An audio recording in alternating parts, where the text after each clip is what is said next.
ये एक ऐसी समन्ड क्रीचर थी जिसे पूरी दुनिया तुच्छ समझती थी, लेकिन जिस पल मैंने उसे समन किया, उसी पल मैं खुशी से पागल होकर उसे अपनी बाहों में कसकर पकड़ लिया। ये देखकर मेरे क्लासमेट्स मेरा मजाक उड़ाने लगे और मुझे जीनियस कहकर चिढ़ाने लगे। यहां तक कि मेरे होमरूम टीचर, जिसने मुझसे बहुत उम्मीदें लगा रखी थीं, मुझ पर चिल्लाने लगा कि मैं उसकी दी हुई शिक्षा के साथ विश्वासघात कर रहा हूं। ये सब देखकर मैंने बस हल्की सी मुस्कान दी और कुछ नहीं कहा। इसके बजाय मैंने अपनी सारी चीजें बेच दी ताकि 50 किलोग्राम लीन मॉन्स्टर मीट खरीद सकूं, क्योंकि मुझे इस छोटे से काले कुत्ते की छिपी हुई टैलेंट को एक्टिवेट करना था। उसी समय मैंने उसके सिर को सहलाया और अचानक कॉन्ट्रैक्ट की एक नोटिफिकेशन मेरे दिमाग में गूंज उठी। लॉयल्टी लेवल कभी धोखा नहीं देगा, वाइटल लिंक स्थापित करें।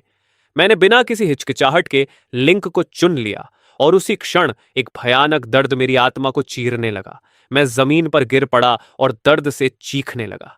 आसपास के क्लासमेट्स को लगा कि मैं सदमे को सह नहीं पाया, इसलिए वे सब मेरा मजाक उड़ाने लगे। मेरी गर्लफ्रेंड लूरुयंट, जो पूरे स्कूल की सबसे खूबसूरत लड़की थी, मेरे पास आई और थोड़ी शर्मिंदगी भरे चेहरे के साथ बोली, माफ करना, नेशनल एग्जाम हमारे जैसे साधारण परिवारों के लिए सोशल स्टेटस बदलने का इकलौता मौका है।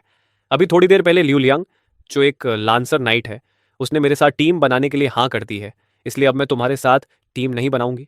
मैं उठकर खड़ा हुआ और बिल्कुल लापरवाही से जवाब दिया, कोई समस्या नहीं। मेरे इतने सरल और ठंडे जवाब को सुनकर वह हैरान रह गई। जो सफाई वह देने वाली थी, वह उसके गले में ही अटक गई और उसे ऐसा लगा जैसे मैं उसे गंभीरता से ले ही नहीं रहा। फिर उसने ठंडी सांस ली, मुड़ी और बिना पीछे देखे चली गई। उसके पास खड़ी लड़की ने मुझे घृणा भरी नजर से देखा और बोली, ये बस दिखावा कर रहा है कि इसे फर्क नहीं पड़ता। लॉरुयान, तुमने कुछ गलत नहीं किया, तुम क्यों इससे ऐसे माफी मांग रही हो? ये तो सिर्फ हथेली जितना छोटा काला कुत्ता ही समन कर सकता है, ये तुम्हारे लायक कैसे हो सकता है? लेकिन उस समय मैंने उनकी बातों पर बिल्कुल ध्यान नहीं दिया, क्योंकि वाइटल लिंक बनने के बाद मुझे पता चल गया था कि इस छोटे कुत्ते ने एसएसएस रैंक टैलेंट अवेकन कर लिया है, ए पोस्टल ऑफ वोरेसिटी। ये जो भी खाना खाता है उसे ऊर्जा में बदल सकता है और प्यूरिफिकेशन स्टेज तक पहुंचने के लिए सभी सीमाओं को अनदेखा कर सकता है। लगता है मेरा दर्द बेकार नहीं गया। पूरे महान चाया एम्पायर में एसएसएस रैंक टैलेंट वाले लोग उंगलियों पर गिने जा सकते हैं, और जब भी ऐसा कोई नया व्यक्ति सामने आता है तो पूरा राष्ट्र उसे बहुत महत्व देता है और उसकी सुरक्षा सुनिश्चित करता है, क्योंकि वे बेहद शक्तिशाली होते हैं। मैंने उस छोटे काले कुत्ते को उठाया और अपने चेहरे के पास लाकर कहा, आज से तुम्हारा नाम एमिन है। अब तुम मेरे लिए अच्छी तरह काम करोगे। एमिन खुशी से अपनी जीभ निकालकर होंठ चाटने लगा। मैंने उसे एक स्टेक फेंका और पलक झपकते ही उसने उसे बिना एक टुकड़ा छोड़े निगल लिया। Ordinary meat devoured, purification value +0.5। उसी क्षण उसकी हथेली जितनी काया लगभग न दिखने वाली गति से थोड़ी बड़ी हो गई और उसकी सभी बेस स्टैट्स एक एक पॉइंट बढ़ गई। और यह तो सिर्फ एक साधारण स्टेक खाने से हुआ था। अगर बाद में यह और भी ज्यादा खाना खा ले तो इसकी शक्ति कितनी डरावनी हो सकती है। यह सोचकर मेरा दिल तेजी से धड़कने लगा। और जो बात मुझे और भी ज्यादा चौंकाने वाली लगी वह यह थी कि मेरी अपनी ताकत भी थोड़ी बढ़ गई थी। लगता है मेरी स्पेशल एबिलिटी मेरी समन्ड क्रिएचर द्वारा प्राप्त ऊर्जा का एक हिस्सा मुझे भी ट्रांसफर कर सकती है। इसलिए मैंने तुरंत 6000 से ज्यादा खर्च करके 50 किलोग्राम म्यूटेंट लीन मीट खरीद लिया। एक साधारण विचार से मैंने एमिन को फिर से बुला लिया। सामने रखे गहरे लाल म्यूटेंट मीट को देखकर एमीन के अंदर से उसे खाने की तीव्र इच्छा उठी। उसने तुरंत अपना मुंह खोला और मांस को फाड़ फाड़ कर निगलने लगा। वह पागलों की तरह हर टुकड़े को निगलते ही उसे ऊर्जा में बदल रहा था। जैसे जैसे वह लगातार खाता गया, एक अनंत ऊर्जा एमिन के पूरे शरीर में भरने लगी और उसकी कद काठी आंखों के सामने तेजी से बढ़ने लगी। उसी समय मैंने भी महसूस किया कि मेरा अपना शरीर हर तरफ से मजबूत हो रहा है।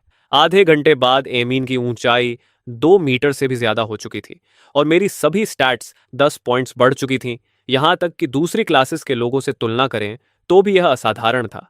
जिस तरह एमिन मजबूत हो रहा था वह लगभग चीटिंग जैसा था और इससे मैं जल्दी ही दूसरों से पीछे रहने का अंतर मिटा सकता था।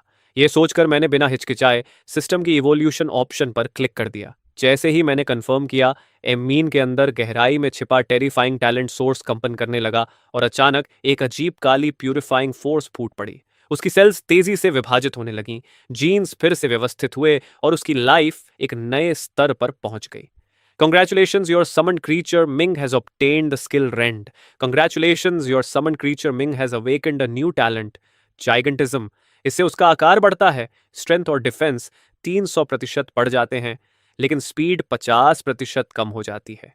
इस इवोल्यूशन के बाद एमीन की सभी स्टैट्स 50 पॉइंट से ऊपर पहुंच गईं, जबकि वह अभी भी लेवल 1 पर था। यहां तक कि हाई लेवल समन्ड क्रीचर्स भी उससे मुकाबला नहीं कर सकते थे। समन क्रीचर्स को 4 श्रेणियों में बांटा जाता है: डी, इंटरमीडिएट, हाई और सुपरियर। उनका मूल्यांकन टैलेंट के आधार पर किया जाता है और एसएस सबसे ऊंचा स्तर माना जाता है, लेकिन अभी तक एसएस रैंक टैलेंट वाली क्रिएचर कभी सामने नहीं आई थी। इसके बाद मैं एमीन को घर ले आया और सो गया, क्योंकि मैं देखना चाहता था कि कल नेशनल एग्जाम में किस तरह के लोग सामने आएंगे। अगले दिन नेशनल एग्जाम में भाग लेने वाले छात्रों की भीड़ चौक पर इकट्ठी हो गई।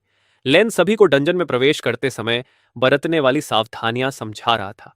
इस साल नेशनल एग्जाम में कई बड़े बड़े टॉप हाई स्कूल्स के छात्र आए थे, इसलिए प्रतिस्पर्धा अपने चरम पर थी। ल्यूलियंग, जो शुरू में बहुत आत्मविश्वासी था, अब थोड़ा घबराया हुआ लग रहा था। तभी किसी ने कहा, चनलिन, क्या तुम सच में अंदर जाने वाले हो? बेहतर है अभी हार मान लो, वरना खुद को बेइज्जत करोगे। जैसा कहा जाता है, अगर तुम कभी लड़ोगे ही नहीं तो खुद से यह झूठ बोल सकते हो कि तुम कभी हारे ही नहीं। ये बोलने वाला वाई चाओ था, और उसके साथ वही लॉरवांड भी थी, जो मैज रोब पहने अपनी खूबसूरत काया को और भी आकर्षक बना रही थी। साफ था कि वे दोनों एक ही टीम में थे। मैंने उनकी तरफ बिल्कुल ध्यान नहीं दिया। तभी एक घंटी की आवाज गूंजी और 4 विशाल कांस्य दरवाजे एक साथ खुल गए। दरवाजों की दरार से तुरंत एक ठंडी डरावनी ऑरा बाहर निकलने लगी। बिना देर किए सभी छात्र उस डंजन की जानकारी ध्यान से देखने लगे जिसमें वे प्रवेश करने वाले थे। यही अंत है। हमारा नंबर 2 हाई स्कूल ओसेम्स फॉरेस्ट वाले डंजन में पड़ा है, जो सबसे ज्यादा फेलियर रेट वाले डंजन्स में से एक माना जाता है। किसी ने कहा, लगभग सभी डंजन्स की डिफिकल्टी लगभग एक जैसी ही होती है, इतना चिल्लाने की जरूरत नहीं है। तुम्हारे नंबर 3 हाई स्कूल को थोड़ा आसान डंजन मिला है, इसलिए तुम लोग शिकायत नहीं कर रहे। यह देखकर लून ने अपने पीछे खड़े छात्रों को चेतावनी दी। ओसेम्स फॉरेस्ट का टेरेन बहुत जटिल है, पेड़ और झाड़ियां बहुत घनी हैं, इसलिए बहुत सावधान रहना और मॉन्स्टर्स के अचानक हमले से बचकर रहना। हमेशा सतर्क रहो और आसपास की हर चीज पर ध्यान देते रहो। इसके बाद लुएन ने एक ऐसी चीज निकाली जो घड़ी जैसी दिखती थी और बोला, ये एक रिकॉर्डर है जिसे एक मैकेनिक ने बनाया है। ये डंजन के अंदर तुम लोगों के स्कोर्स को ट्रांसमिट करेगा। तभी एक और घंटी बजी, जिसका मतलब था कि नेशनल एग्जाम आधिकारिक रूप से शुरू हो चुका है। तभी लंबे नीले बालों वाली, सफेद आर्मर पहने और बेहद खूबसूरत चेहरे वाली एक लड़की सबसे पहले डंजन में दाखिल हुई। किसी ने कहा, यह सुलिनक्सु है, नंबर 3 हाई स्कूल की हमारी सीनियर। उसने अकेले डंजन में जाने का फैसला किया है। टीम में जितने ज्यादा सदस्य होंगे, पॉइंट्स उतने कम मिलेंगे, इसलिए जिनके पास क्षमता होती है वे सोलो ही जाते हैं। मैदान में बैठे अनगिनत स्टूडेंट्स उत्साहित चेहरों के साथ आपस में बातें कर रहे थे। मैंने बस एक विचार से डंजन से कनेक्ट किया और तुरंत एक सफेद रोशनी ने मुझे घेर लिया। मैंने भी डंजन सोलो करने का फैसला किया था। जब सभी अंदर चले गए तो लेवल 20 का एक मिडिल एज्ड आदमी हाथ उठाता है और एक इशारे से पानी की तरह दिखने वाली एक स्क्रीन बना देता है, जिस पर डंजियन के अंदर के दृश्य दिखने लगते हैं। उसी समय अचानक एक सफेद रोशनी चमकी और नंबर 2 हाई स्कूल का एक छात्र डंजियन छोड़कर बाहर आ गया। नंबर 2 हाई स्कूल के सभी टीचर्स एक दूसरे को देखते हैं और फिर चुपचाप सिर झुका लेते हैं। इतने सारे सवालिया नजरों को अपनी ओर मुड़ते देखकर लिमिंग का चेहरा उदास हो जाता है और वह बिना कुछ कहे वाटर स्क्रीन को घूरता रहता है, जबकि उस पर दिख रही तस्वीर धीरे धीरे बदलती रहती है। अचानक एक घने जंगल के बीच एक अकेला लड़का दिखाई देता है। वह चारों ओर देख रहा होता है और लिमिंग के चेहरे पर हैरानी भर जाती है। वह कहता है, क्या हमारे स्कूल की कल वाली क्लास चेंज सेरेमनी में इतना टैलेंटेड स्टूडेंट भी शामिल था? यह सुनकर लून को समझ नहीं आता कि क्या जवाब दे, क्योंकि वह अच्छी तरह जानता है कि मैं तो बस एक साधारण समनर हूं। लेकिन उसी समय डंजियन के अंदर हल्का चक्कर खत्म होने के बाद मैं होश में आता हूं और आसपास का निरीक्षण करता हूं। तभी मुझे किसी चीज के गिरने की आवाज सुनाई देती है। मैं एक सेकंड भी देर नहीं करता। मेरी बाईं हथेली में अचानक 1 मीटर से लंबा डंडा प्रकट हो जाता है। उसी पल एक लंबा गहरा हरा कीड़ा जैसा मॉन्स्टर ऊपर से छलांग लगाता है, जिसका मुंह पूरी तरह खुला है और उसमें डरावने दांतों की कतारें दिखाई दे रही हैं। मैं अपना डंडा कसकर पकड़ता हूं और उसके सिरे से एक सफेद रोशनी निकलती है जो तुरंत उस मॉन्स्टर के शरीर को भेद देती है। उसका शरीर दो टुकड़ों में कटकर ऐसे गिर जाता है जैसे किसी कठपुतली की डोर काट दी गई हो। वह जमीन पर गिरकर तड़पता है। आपने टॉक्सिक फैंग वर्म को मार दिया है, आपको 5 एक्सपीरियंस पॉइंट्स मिले। उसी समय मेरी कलाई पर बंधे रिकॉर्डर में नोटिफिकेशन आती है, स्कोर +15। बाहर मौजूद लोग हैरान रह जाते हैं। क्या यह समनर नहीं है? लेकिन इतने तेज रिफ्लेक्स और स्पीड तो सिर्फ हाई एजिलिटी वाले लोगों में ही हो सकती है। लून भी उतना ही हैरान है, क्योंकि प्रैक्टिकल कॉम्बैट क्लास में मेरी परफॉर्मेंस अच्छी थी, लेकिन इतनी ज्यादा नहीं। उस वर्म को मारने के बाद मैं जंगल के अंदर और गहराई में बढ़ता हूं, तभी एक अजीब और डरावनी आवाज गूंजती है। छोटे छोटे, बदसूरत, हरे और चिकनी त्वचा वाले जीव दिखाई देते हैं। मैं तुरंत पहचान जाता हूं, ये गोबलिन है। किताबों के अनुसार ये बेहद क्रूर होते हैं, बहुत तेजी से प्रजनन करते हैं और अगर खाना कम हो जाए तो एक दूसरे को भी खा जाते हैं। मैं अंदाजा लगाता हूं कि यहाँ लगभग 50 या 60 गोबलिन हैं। अगर ये सब एक साथ मुझ पर हमला कर दें तो मेरे बचने की संभावना लगभग नहीं के बराबर है। इसलिए मैं तुरंत अपने दिमाग से एमिन को बुलाता हूँ। उसी पल एक सफेद रोशनी चमकती है और एक लंबी ताकतवर भेड़िए जैसी गर्जना पूरे जंगल में गूंज उठती है। एमिन की ठंडी आंखें गॉबलिन्स की उस भीड़ को घूरती हैं जो अपने नुकीले दांत दिखाते हुए उसकी ओर दौड़ रही है। वह तोप के गोले की तरह आगे बढ़ता है और पहले गोबलिन की खोपड़ी टकराते ही फट जाती है। उसका शरीर जोर से पीछे जा गिरता है और बाकी गोबलिन्स चिल्लाते हुए अपने हथियार उठाकर हमला करते हैं। एक नुकीली हड्डी एमिन की पीठ पर लगती है, लेकिन जोरदार आवाज के साथ टूट जाती है। एमिन अपना पंजा घुमाता है और एक गॉबलिन का सिर चकनाचूर हो जाता है। वह बिल्कुल रक्षा की परवाह किए बिना ऐसे पागलों की तरह लड़ता है जैसे पूरे युद्ध क्षेत्र में अकेला वही हो। सीमित बुद्धि वाले गोबलिन भी उसके अंदर की डरावनी शक्ति महसूस कर लेते हैं और अचानक डरकर चारों तरफ भागने लगते हैं।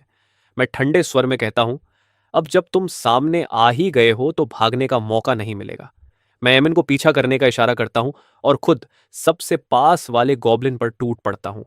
बाहर बैठे दर्शक इस क्रूर दृश्य को देखकर स्तब्ध रह जाते हैं। हमारे स्कूल में इतना ताकतवर समनर भी है, उसकी समन तो बेहद शक्तिशाली है, लेकिन वह खुद भी इतना मजबूत कैसे हो सकता है? यह तो बिल्कुल चीट जैसा है। नंबर 2, हाई स्कूल के दर्शक मंच में कुछ देर पहले तक सभी स्टूडेंट्स बहुत उत्साहित थे।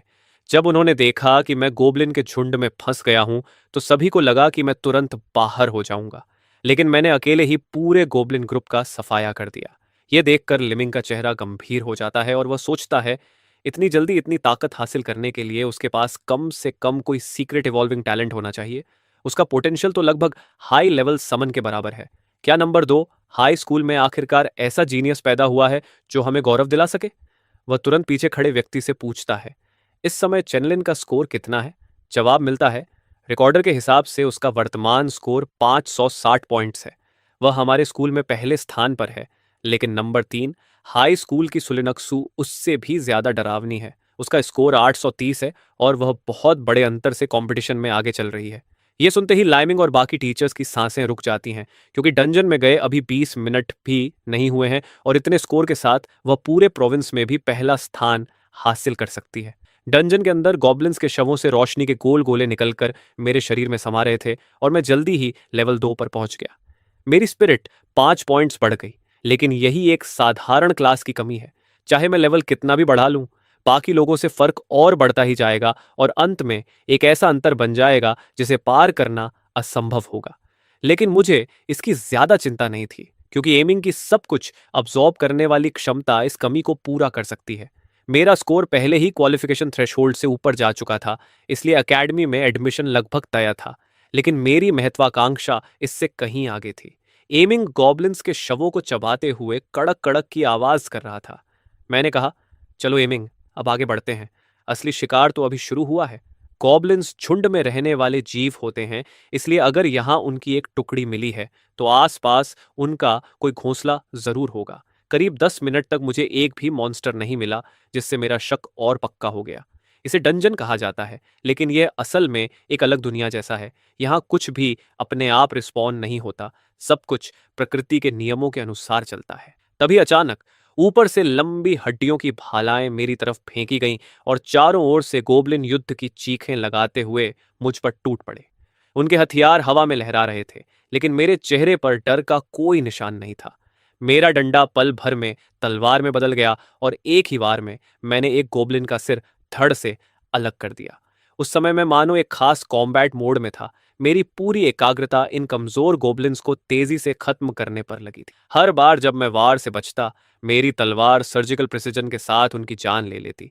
उस पल मैं हवा में नाचती तितली जैसा था, जिसकी पंख दरअसल मौत की तरानती थी। ये लड़ाई इतनी सुंदर और सटीक थी कि मानो कोई कला हो। और नंबर 2 हाई स्कूल के दर्शक, चाहे शिक्षक हों या छात्र, सब हैरान और उत्साहित होकर मुझे देख रहे थे। क्या जबरदस्त कॉम्बैट स्किल है! उसने जरूर बहुत अभ्यास किया होगा। उसकी स्वॉर्ड मास्टरी तो और भी अद्भुत है। हर वार बिल्कुल गले को काटता है। अगर 1 मिलीमीटर भी इधर उधर हो जाए तो वार घातक नहीं होगा। अब किसी की नजर कहीं और नहीं थी। सबकी आंखें मुझ पर ही टिकी थीं। लुएन को तो जैसे झटका लग गया, क्योंकि 3 साल के हाई स्कूल में उसने मुझे ट्रेनिंग क्लासेस में कभी तलवार छूते तक नहीं देखा था। तभी किसी ने चिल्लाकर कहा, सावधान! लेवल 6 के बर्जरकर गॉब्लिन्स आ गए हैं। कुल 13 हैं। चेनलिन मुसीबत में पड़ सकता है। रुको, यहाँ फायर गोब्लिन और आइस गोब्लिन भी हैं। उसने अकेले गोब्लिन नेस्ट खोज लिया है। ये बहुत खतरनाक है। इन गोब्लिन के आते ही उनका लीडर सामने आया और गोब्लिन ने अपनी बेतरतीब हमले बंद कर दिए। आग की लपटों से घिरे फायर गोब्लिन ने एक भयानक चार्ज किया और मुट्ठी जितने बड़े फायरबॉल्स बनाकर मेरी ओर फेंके। मैं तेजी से हर एक को डोट्स करता रहा, लेकिन उसी मौके का फायदा उठाकर दूसरे गोब्लिन ने हमला किया। मैंने हल्का सा सिर घुमाकर एक भाले से बचा और तुरंत हाथ बढ़ाकर एक गोब्लिन को गर्दन से पकड़कर हवा में उछाल दिया। उसी समय आने वाले फायरबॉल्स उससे टकराकर भयंकर आग के विस्फोट में बदल गए। इसके बाद मैंने बाकी गोब्लिन्स को भी प्रोजेक्टाइल की तरह इस्तेमाल करना शुरू कर दिया और उन्हें कैननबॉल की तरह फायर गोब्लिन की ओर फेंकता रहा। बाहर यह दृश्य देखकर सभी छात्र दंग रह गए। क्या ऐसे भी लड़ाई लड़ी जा सकती है?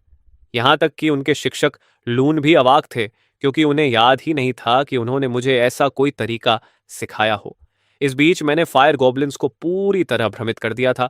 अगर वे जादू करते तो अपने ही साथियों को मार देते, और अगर जादू नहीं करते तो मैं उन्हें खत्म कर देता। इस अफरा तफरी का फायदा उठाकर एमिन पीछे की ओर से घुस गया और एक एक करके उन्हें खत्म करने लगा। सैकड़ों गोब्लिन की भीड़ में अब सिर्फ कुछ ही बचे थे और उनके पास भागने के अलावा कोई रास्ता नहीं था। इस बार मैंने उन्हें पूरी तरह खत्म नहीं किया, बल्कि धीरे धीरे उनका पीछा करते हुए उनके ठिकाने तक पहुंचने का फैसला किया। मैं भागते हुए गोब्लिन का पीछा करता हुआ एक गुफा तक पहुंचा। तभी ऊपर चट्टान से कुछ छोटे हरे साए कूदे। मैंने अपनी तलवार कसकर पकड़ी और एक तेज वार किया। गोब्लिन का सिर और शरीर अलग अलग जमीन पर गिर पड़े। बाकी दो को एमीन ने पकड़ लिया, जिसकी नाइट विजन बहुत तेज थी, और उसने उन्हें डरावनी चरमराहट के साथ निगल लिया। अचानक गुफा के मोड़ से अनगिनत मशालों की रोशनी दिखाई दी। मेरा चेहरा गंभीर हो गया और मैं तुरंत पीछे हट गया। दीवारों पर भयानक आकृतियों की भीड़ रेंग रही थी। मैंने जोर से एमिन को पुकारा। उसी पल उसका शरीर डरावनी गति से बढ़ने लगा। टैलेंट एक्टिवेट हो चुका था। वह अचानक आगे झपटा और गॉब्लिन्स को हवा में उछालते हुए चारों ओर बिखेर दिया। उसकी विशाल टांगों के नीचे गोब्लिन्स को चलने लगे और उनके शरीर दबाव से फटकर खून के गूदे में बदल गए। तभी एक भयानक और गूंजता हुआ गर्जन सुनाई दिया। घने भर से ढकी गर्दन, उभरी हुई मांसपेशियां और छोटे मकान जितना विशाल शरीर लिए एक डरावना मॉन्स्टर धीरे धीरे अंधेरे से बाहर आया और एमिंग को घूरने लगा। मेरा चेहरा तुरंत गंभीर हो गया। वह एक ट्रोल था। वह पूरी ताकत से दौड़ता हुआ आया और हर कदम पर गुफा कांपने लगी। एमिन ने बिना जरा भी डरे सीधे उस पर हमला कर दिया। उसके तेज पंजों पर काली रोशनी चमक रही थी और पहला वार ट्रोल के शरीर पर पड़ा, जिससे 4 गहरे लेकिन ज्यादा गहरे नहीं घाव बन गए। दर्द से ट्रोल और भी उग्र हो गया। उसकी 1-1 मीटर चौड़ी दोनों हथेलियों ने एमिन को पकड़ लिया और उसने जोरदार हेडबट मारा। एमिंग चारों पैरों समेत जमीन पर जा गिरा। उसके मुंह से खून बहने लगा और वह दर्द से कुर्राया। एमी को मुश्किल में देखकर मैंने तुरंत अपनी क्लास स्किल रीइंफोर्समेंट इस्तेमाल की, जिससे उसकी बेस स्टैट्स में 20% की बढ़ोतरी हो गई। सफेद रोशनी की पतली किरणें एमिंग के शरीर पर चमकने लगीं। अगले ही पल एमिन ने ट्रोल को पलटकर जमीन पर गिरा दिया और अपने दांतों से उसका एक बड़ा मांस का टुकड़ा नोच लिया। खून से लाल आंखों वाला ट्रोल भी अपनी स्किल ब्लड थर्स्ट एक्टिवेट कर देता है और दोनों एक दूसरे में उलझकर पागलों की तरह लड़ने लगते हैं। उसी समय मैं लगातार एनहांसमेंट स्पेल डालता रहता हूं और साथ ही रिकवरी स्पेल भी इस्तेमाल करता हूं। उनकी इस भयंकर लड़ाई की आवाज सैकड़ों मीटर दूर तक गूंजने लगती है। जिन छात्रों ने वह आवाज सुनी वे सभी हैरान रह गए। दफन हड्डियों के जंगल के बॉस कम से कम लेवल 12 के होते हैं। आखिर कौन सा पागल है जो उससे लड़ने चला गया? तभी आवाज से खींचकर 3 लोगों की एक टीम वहां पहुंची। उन्हें लगा था कि वे थोड़ी मदद कर देंगे और साथ ही कुछ लूट का हिस्सा भी मिल जाएगा। लेकिन जब वे वहां पहुंचे तो दंग रह गए, क्योंकि बॉस से लड़ने वाली कोई टीम नहीं थी। वहां सिर्फ मैं अकेला था। उसी पल मैंने अपनी तलवार से अंतिम वार किया और ट्रोल के सिर के ऊपर की लाइफ बार 1 से सीधे 0 पर आ गई। पूरे समय आसपास मौजूद किसी भी छात्र की हिम्मत नहीं हुई कि बीच में दखल दे सके। लियम और लियोयान भी वहीं थे और दोनों ही हैरानी से यह दृश्य देख रहे थे। यह छोटा सा लड़का एक ही दिन में इतना बदल कैसे गया? तभी 4 लोगों का एक और समूह पास आया। वह एलीट क्लास का जॉय था। उसने मुस्कुराते हुए कहा, मुझे उम्मीद नहीं थी कि हमारे स्कूल में तुम्हारे जैसा भी कोई होगा। तुम्हारा समन काफी बुरी तरह घायल लग रहा है। क्या तुम्हें उसे ठीक करने में मदद चाहिए? हमारी टीम में एक सेंट प्रीस्ट है जिसकी हीलिंग एबिलिटी बहुत जबरदस्त है। उसने अपनी बात पूरी ही की थी कि उसके पीछे खड़ी खूबसूरत लड़की ने उसे एक जोरदार लात मार दी। मैंने मुस्कुराकर उनकी ओर देखा और कहा, नहीं धन्यवाद, सब ठीक है। यह सुनकर वे लोग जाने के लिए मुड़ गए, लेकिन जाते जाते उनकी नजर मेरे हाथ पर दिख रहे स्कोर पर पड़ गई। 5320। जाओए के मुंह से लगभग गाली निकल ही गई थी। उसी समय लिवांट लाल चेहरा लिए मेरी ओर बढ़ी। जैसे ही वह मेरे सामने पहुंची, एमिंग की खून जैसी लाल आंखों ने उसे ठंडे तरीके से घूर लिया। लिवांट को तुरंत ऐसा लगा जैसे वह हड्डियों तक जम गई हो। उसके पैर उसका साथ नहीं दे रहे थे और उसका दिमाग पूरी तरह उलझ गया था। मैंने उसकी तरफ एक बार भी मुड़कर नहीं देखा, क्योंकि मुझे डर था कि कहीं मैं फिर से उसकी नरमी के सामने हार ना जाऊं। उसके बाद मैं वापस गुफा में चला गया और एमिंग को खुद को और मजबूत करने दिया। जब उसने सारे मॉन्स्टर्स को खा लिया तो उसे ऊर्जा के कोकून ने घेर लिया। लगता था कि यह एवोल्यूशन पिछली बार से कहीं ज्यादा बड़ी होने वाली है। मैं बस यही सोच रहा था कि बाहर निकलने के बाद उसकी कॉम्बैट पावर कितनी होगी। थोड़ी देर बाद तेज नुकीले पंजों की एक जोड़ी ने उस रोशनी के कोकून को फाड़ दिया और एमिंग बाहर निकल आया। उसका आकार और भी बड़ा हो चुका था। उसकी फर अब गहरे नीले रंग की हो गई थी, जो एक साथ शाही और ठंडी लग रही थी। उसे 2 नई स्किल्स भी मिल गईं, इंटिमिडेशन और फायर, और उसका टैलेंट भी एक लेवल ऊपर चला गया। यह पूरी तरह से एक नई रूपांतरण थी। परीक्षा खत्म होने में अब सिर्फ 1 घंटा बाकी था। मैं एमिंग की पीठ पर चढ़ गया और दूसरे मॉन्स्टर के ठिकानों को ढूंढने लगा। करीब 10 मिनट बाद एमिंग और मैं एक दूसरे बॉस के इलाके में पहुंचे। छायाओं का सम्राट, लेवल 15 का ट्विस्टेड ट्री किंग। बाहर से मुझे उसकी ओर बढ़ते देख लिमिंगजी अनायास ही भौहें चढ़ाने लगा, क्योंकि वह जानता था कि ट्विस्टेड ट्री किंग चाहे एचपी में हो या अटैक में, ट्रोल से कहीं ज्यादा ताकतवर है। और मैं तो अभी सिर्फ लेवल 4 था। इतनी बड़ी ताकत के अंतर के बावजूद ऐसा कारनामा करना पूरे देश में बहुत ही दुर्लभ बात थी। डंजन के अंदर जैसे ही मैंने जमीन पर कदम रखा, लाल आंखों वाले पेड़ एक एक करके जागने लगे। उनके विशाल तने फट गए और उनमें चौड़ी दरारें खुल गईं। मैंने उन्हें जड़ से उखड़ते देखा और दर्जनों शाखाएं मेरी तरफ भेदने के लिए बढ़ीं, लेकिन मुझे जरा भी डर महसूस नहीं हुआ। मैं तुरंत आगे लपका और एक ही झटके में अपनी तलवार निकाल ली। पलक झपकते ही मैंने 5 वार किए। मेरी गति इतनी तेज थी कि पीछे परछाइयां बन रही थीं। सारी शाखाएं साफ कटकर जमीन पर गिर गईं। मेरी आंखें सख्त हो गईं और मैं कुछ ही छलांगों में उस ट्रेंट तक पहुंच गया। मेरी तलवार सीधे उसकी टांग की दरार पर जा लगी और वहां एक गहरा घाव खोल दिया। पेड़ से फव्वारे की तरह रस बहने लगा और उसकी लाइफ बार खाली हो गई। अपने साथी को इस तरह मरते देख बाकी ट्रेंड्स डर से पीछे हटे, लेकिन अगले ही पल वे सब हम पर टूट पड़े। तभी एमिंग ने गुस्से से दहाड़ लगाई और सामने वाले ट्रेंट को एक ही वार में चीर दिया। फिर उसके शरीर से काली लपटें निकलकर उसे पूरी तरह ढकने लगीं। वे लपटें ट्रेंट्स में फैलती चली गईं और रुकने का नाम ही नहीं ले रही थीं। ट्रेंट्स दर्द से चीख रहे थे और तड़प रहे थे, लेकिन चाहे जितनी कोशिश करते वे उन काली लपटों को बुझा नहीं पा रहे थे, क्योंकि वे उनकी जीवन शक्ति को जलाकर खुद को और भड़का रही थीं। ये देखकर मैं भी थोड़ा हैरान रह गया। मुझे उम्मीद नहीं थी कि एमिंग की लपटें इतनी खतरनाक होंगी। बहुत जल्दी पूरा इलाका आग के समुद्र में बदल गया और सारे ट्रेंड्स राख बन गए। उसके बाद वे काली लपटें वापस एमिंग के शरीर में समा गईं। इन लपटों की वजह से एमिंग को मांस खाने की जरूरत नहीं पड़ती, वह सीधे ऊर्जा अब्जॉर्ब कर सकता है। कुछ ही पलों में एमिंग और मैं दोनों एक साथ लेवल अप हो गए और मेरा स्कोर सीधे बढ़कर 7120 पॉइंट हो गया। तभी अचानक जमीन फट गई और बाहों जितने मोटे सुनहरे प्रोजेक्टाइल हमारी ओर फट पड़े। दूर से एक भयानक और गुस्से भरी गर्जना सुनाई दी। सैकड़ों ट्रेंट्स के बीच एक विशाल ट्रेंट किंग धीरे धीरे प्रकट हुआ, जिसकी ऊंचाई 100 मीटर से भी ज्यादा थी। मैं चुपचाप एक कदम पीछे हट गया। भले ही मेरी सारी बेस स्टैट्स अब 50 से ऊपर थीं, फिर भी उससे लड़ना लगभग आत्महत्या ही होता। मैं अपनी सीमाएं अच्छी तरह जानता था। इतना शक्तिशाली दुश्मन समन के लिए ही सही होता है। हेमिक की आंखें अचानक भयंकर हो गईं और उसके शरीर पर काली लपटें फिर से जल उठीं। उसने सीधे अपना सबसे शक्तिशाली रूप धारण किया और बीच में खड़े उस विकराल ट्रेंट किंग की ओर झपट पड़ा। काली लपटें सब कुछ लालच से निगल रही थीं और ट्रेंट्स लगातार दर्द से चिल्ला रहे थे। मैंने भी मौका देखकर हमला शुरू किया और लड़ाई को खत्म करने के लिए आगे बढ़ गया। अपने साथियों को इस तरह मरते देख विकृत ट्रेंट किंग जोर से हंस पड़ा। अनगिनत सुनहरी शाखाएं ईमिंग पर टूट पड़ी, लेकिन उसने उनकी परवाह ही नहीं की और सीधे पागलों की तरह ट्रेंट किंग के मुख्य शरीर की ओर झपट पड़ा। हैमिंग के पंजे बेहद तेज थे और काली रोशनी के चाप बार बार ट्रेंट किंग पर गिर रहे थे, मानो उसकी छाल को उधेड़ कर रख देंगे। ट्रेंट किंग का चेहरा दर्द से मरोड़ खा गया। इन सारी टहनियों ने अलग अलग तरफ से एमिंग को भेदने की कोशिश की, लेकिन एमिंग ने अपनी बॉडी की डिफेंस पर भरोसा करते हुए हर वॉर का सीधा जवाब दिया। काले फ्लेम्स धीरे धीरे उस राजा के ऊपर चढ़ने लगे और ट्रिएंडिफॉर्म किंग की आंखें डर से भर गईं। उसे साफ महसूस हो रहा था कि उसकी अपनी लाइफ धीरे धीरे खत्म हो रही है। ट्रिएंडिफॉर्म किंग डर गया और घबराकर पागलों की तरह भागने की कोशिश करने लगा, लेकिन एमिंग ने फिर से एक भयानक दहाड़ लगाई और उसी पल काले फ्लेम्स ने उसे जकड़ लिया।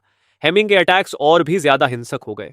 उसी समय जाओ और बाकी 3 लोग जो मदद के लिए दौड़कर आए थे, मुश्किल से निगलते हुए खड़े थे और उनके चेहरों पर साफ शौक दिख रहा था, क्योंकि दूसरे टियर का लेवल 15 मॉन्स्टर ट्रिएंडिफॉर्म किंग इस तरह पूरी तरह दबाया जा रहा था। उनका वहां आना मुझे भी थोड़ा हैरान कर गया। तभी अचानक जोरदार गिरने की आवाज गूंजी और ट्रिएंडिफॉर्म किंग पूरी तरह खत्म हो गया। उसी समय मेरे शरीर से सफेद रोशनी निकलने लगी और मैं लेवल 8 पर पहुंच गया। साथ ही रिकॉर्डर पर मेरा स्कोर भी 3000 और बढ़ गया। मैंने आखिरी ट्रेंड्स उन्हें छोड़ दिए ताकि वे 4 किल्स कर सकें और आसानी से पॉइंट्स भी हासिल कर लें। मियाँ चान चान का मुंह हल्का सा खुला रह गया था। सिर्फ 10 मिनट के अंदर ही हमारे स्कोर सबसे बेहतरीन एकेडमीज में एडमिशन के मिनिमम थ्रेशोल्ड तक पहुंच चुके थे। इससे पहले क्या कभी ऐसा हुआ था कि हमें किसी मॉन्स्टर के खिलाफ अपनी पूरी ताकत न लगानी पड़ी हो? जाओ ने सिर हिलाते हुए कहा कि शेनलिन का एमिंग सच में बहुत ही डरावना है।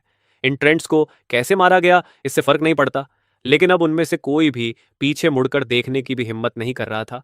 उसी समय सारे काले फ्लेम्स वापस हेमिंग के शरीर में लौट गए और हेमिंग का नॉर्मल साइज 7 मीटर तक पहुंच गया। मेरी सारी बेसिक स्टैट्स अब 70 पॉइंट्स से ऊपर जा चुकी थी। मैं अभी अभी लेवल 10 पर पहुंचा था, इसलिए अब मैं अपना पहला क्लास चेंज कर सकता था। इस साल का एंट्रेंस एग्जाम भी अब खत्म हो चुका था और डंजन हमें जबरदस्ती टेलीपोर्ट करना शुरू कर रहा था। सफेद रोशनी में घिरे अनगिनत स्टूडेंट्स एक एक करके वापस विशाल मैदान में लौटने लगे और तुरंत ही उनका जोरदार स्वागत और चीयर्स से किया गया। मेरे पास 7 मीटर ऊंचा ईमिंग झुका हुआ बैठा था, बेहद भारी और बिल्कुल स्थिर। उसने सच में पहला स्थान हासिल कर लिया था। लिमिंजी और बाकी एक्साइटेड प्रोफेसर्स के चेहरे उत्साह से लाल हो गए थे। यह सच में डराने वाला था, क्योंकि उसके पास एक साथ 3 अलग अलग टैलेंट्स थे और वह खुद भी बेहद ताकतवर था। एक समनर होकर इतने सारे बॉसेस को मार देना पहले कभी नहीं देखा गया था। वायोलू, तुम्हें सच में बहुत ही शानदार स्टूडेंट मिला है। चलो जल्दी चलकर शेनलिन का स्वागत करते हैं। लिमिंगजी उन्हें जल्दी जल्दी अपने साथ ले गया। मैदान के दूसरे तरफ लुरुयांट का चेहरा पीला पड़ चुका था। उसने 1 घंटे पहले ही डंजन छोड़ दिया था और एलिमिनेट हो गई थी। उसका स्कोर इतना भी नहीं था कि वह किसी बड़ी एकेडमी में प्रवेश पा सके। यह सब उसकी ही गलती थी। उसकी समझ साफ तौर पर कमजोर नहीं थी, लेकिन उसने मुझे इसके बारे में बताया ही नहीं। अगर उसने पहले बता दिया होता तो मैं कभी भी लुलियन के साथ टीम नहीं बनाता। यह सोचते हुए लुयांट की आंखें और भी अंधेरी हो गईं। उसी समय सुलिंगसू भी स्कूल नंबर 3 के प्रिंसिपल और प्रोफेसर से घिरा हुआ था और उनके बीच आह भरते हुए खड़ा था। स्कूल नंबर 2 की किस्मत सच में बहुत जबरदस्त निकली कि वहां से इतना बड़ा प्रोगड़ी निकल आया। हाँ बिल्कुल, लिनक्सु, हिम्मत मत हारो। तुम्हारा 19,500 का स्कोर पहले ही बहुत शानदार है। सुलिनक्सु ने हल्की मुस्कान के साथ दिखाया कि वह ठीक है और फिर कुछ जिज्ञासा के साथ स्कूल नंबर 2 की दिशा में सोचते हुए देखने लगा। तभी प्रोविंशियल रैंकिंग जारी की गई और बिना किसी शक के मैं फर्स्ट रैंक पर था। मैं सिर्फ इतना ही कह सकता हूं कि एमिंग सच में एक मॉन्स्टर है। उसकी ग्रोथ न सिर्फ अनलिमिटेड है, बल्कि हर एवोल्यूशन के साथ उसकी कॉम्बैट पावर और भी ज्यादा डरावनी होती जा रही है। अब तो मुझे अपनी अगली समन देखने का बेसब्री से इंतजार है। घर लौटकर मैंने यह खबर अपनी छोटी बहन और अपनी माँ को बताई, और साथ ही प्रोविंस में फर्स्ट आने का 1 मिलियन युएन का प्राइज भी सीधे मेरे अकाउंट में ट्रांसफर कर दिया गया। अब मेरी माँ और मेरी बहन को तंगी में जीने की जरूरत नहीं पड़ेगी। उसके बाद मैं अपने कमरे में वापस गया ताकि अपने पहले क्लास चेंज की तैयारी कर सकूं। पहला क्लास चेंज करने के लिए एक री इनकारनेशन डंजन को रैंडम मैच मेकिंग के जरिए पूरा करना जरूरी था। पैनल को देखते ही मैंने बिना किसी झिझक के फर्स्ट क्लास चेंज पर क्लिक कर दिया और उसी पल मैं अपने कमरे से गायब हो गया। कोऑर्डिनेट 08694। ये एक ऐसा वर्ल्ड था जो पूरी तरह तबाही के कगार पर खड़ा था। इंसानियत की आखिरी लौ भी बुझने के करीब थी। क्या तुम इस दुनिया को बचाओगे या इसे पूरी तरह खत्म कर दोगे? ऑप्शनल क्वेस्ट एक, 1000 फ्लेओ बीस्ट्स को खत्म करो और जितना हो सके सर्वाइवर्स की रक्षा करो। ऑप्शनल क्वेस्ट दो, फ्लेओ की मेट्रियार्क्स को सब कुछ निगलने में मदद करो ताकि वह इवॉल्व कर सके। इस बार कुल 10 पार्टिसिपेंट्स थे। टाइम लिमिट 24 घंटे की थी और कोई भी अपनी मर्जी से इस जगह से वापस नहीं जा सकता था। बिना किसी चेतावनी के मैं अचानक खंडहरों से भरे एक इलाके के बीच प्रकट हो गया। मैंने हल्का सा भौहें सिकोड़ी और बिना ज्यादा सोचे सीधे पहला क्वेस्ट चुन लिया, फ्लेओ की मेट्रियार्च को सब कुछ निगलने में मदद करना। लेकिन फिर मेरे हेमिक का क्या होगा? ठीक उसी पल बगल की कांच वाली दरवाजे से एक आकृति जोर से बाहर फेंकी गई और कांच के अनगिनत टुकड़ों के साथ एक छोटी कद की लड़की जमीन पर गिर पड़ी। उसी समय एक खून जैसे रंग की और बिना चमड़ी वाली रेंगने वाली बीस्ट अंधेरी दुकान से बाहर कूदी और सीधे उस लड़की पर झपट पड़ी। लड़की ने मुश्किल से अपने पास पड़े लंबे सैबर की तरफ हाथ बढ़ाया, लेकिन वह थोड़ा धीमी पड़ गई। मौत का डर उसे घेरने लगा और उसने इंस्टिंक्टिवली अपने हाथ आगे करके खुद को बचाने की कोशिश की। तभी हवा को चीरती हुई एक तलवार की चमक निकली और उस रेंगती डिजास्टर बीस्ट का सिर एक ही वार में कट गया। संतुलन खोकर वह मॉन्स्टर जमीन पर गिर पड़ा। मैं उस हक्का बक्का लड़की की तरफ मुड़ा और कहा, नमस्ते, मेरा नाम शेनलिन है। लड़की ने जवाब दिया, मेरा नाम लू है। मैं अभी उससे इस दुनिया के बारे में सवाल पूछने ही वाला था कि अचानक एक अलार्म बज उठा। सिचुएशन योचू सेफ, जनरल रिट्रीट। यह सुनते ही लुलू का चेहरा सख्त हो गया। उसने तुरंत मेरा हाथ पकड़ लिया और बोला, जल्दी चलो, यहां से निकलना होगा।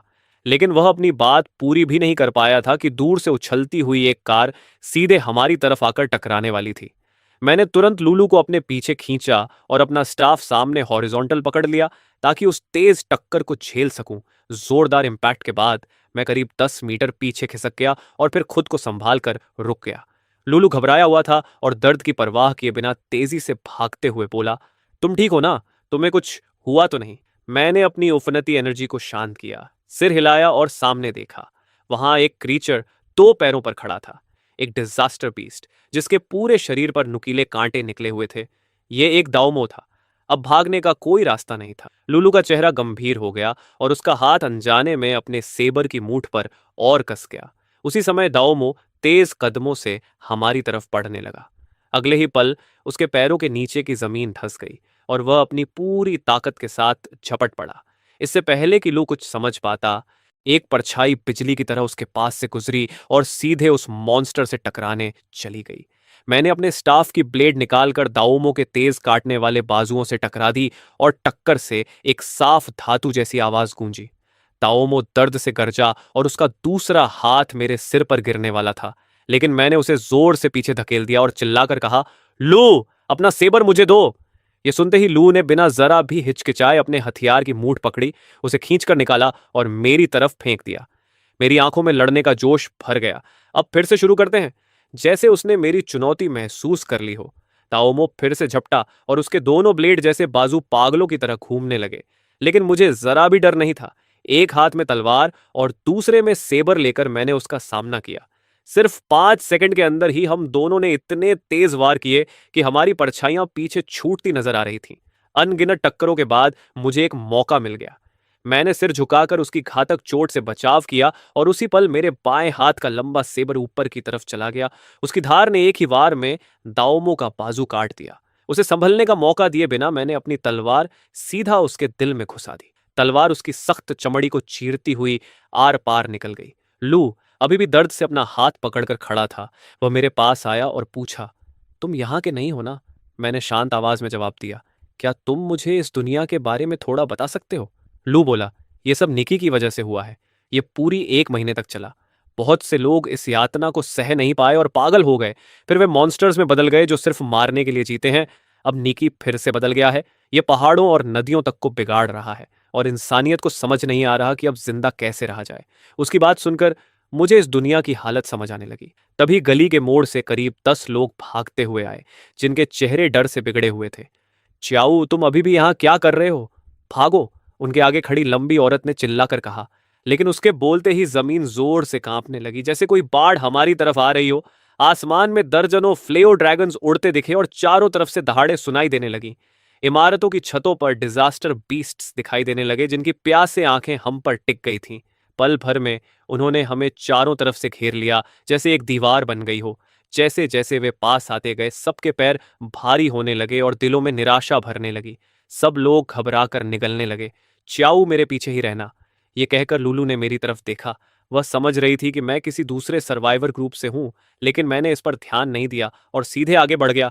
रुक जाओ, तुम क्या कर रहे हो? हम गिरे हुए हैं। ये अकेले हीरो बनने का समय नहीं है। मेरे होठों पर हल्की मुस्कान आ गई और मैंने कहा, नहीं नहीं, असल में ये सब मेरे द्वारा गिरे हुए हैं। अगर मैं इन सभी फ्लेओ क्रीचर्स को मार दूं तो मेरा स्कोर तेजी से बढ़ जाएगा। एमिंग! सफेद रोशनी की चमक के साथ 7 मीटर ऊंचा एमिंग तुरंत प्रकट हो गया और उसकी दहाड़ से आसमान तक कांप उठा। उसकी ठंडी नजर सामने खड़ी फ्लेओ क्रीचर्स की लहर पर पड़ी और फिर वह सीधे अपने कोलोसल फॉर्म में बदल गया।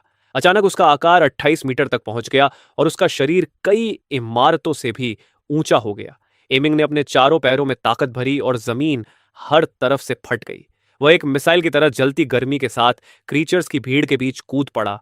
कोई भी क्रीचर कुछ सेकंड से ज्यादा टिक नहीं पाया और दर्द भरी चीखों के साथ मरकर न्यूट्रिएंट्स में बदलता गया। दूर खड़े लोग ये सब देखकर पूरी तरह स्तब्ध रह गए। तभी अचानक करीब 10 क्रीचर्स मुझ पर टूट पड़े। सावधान! ये देखकर लूलू तुरंत चिल्लाई और मेरी मदद करने दौड़ी।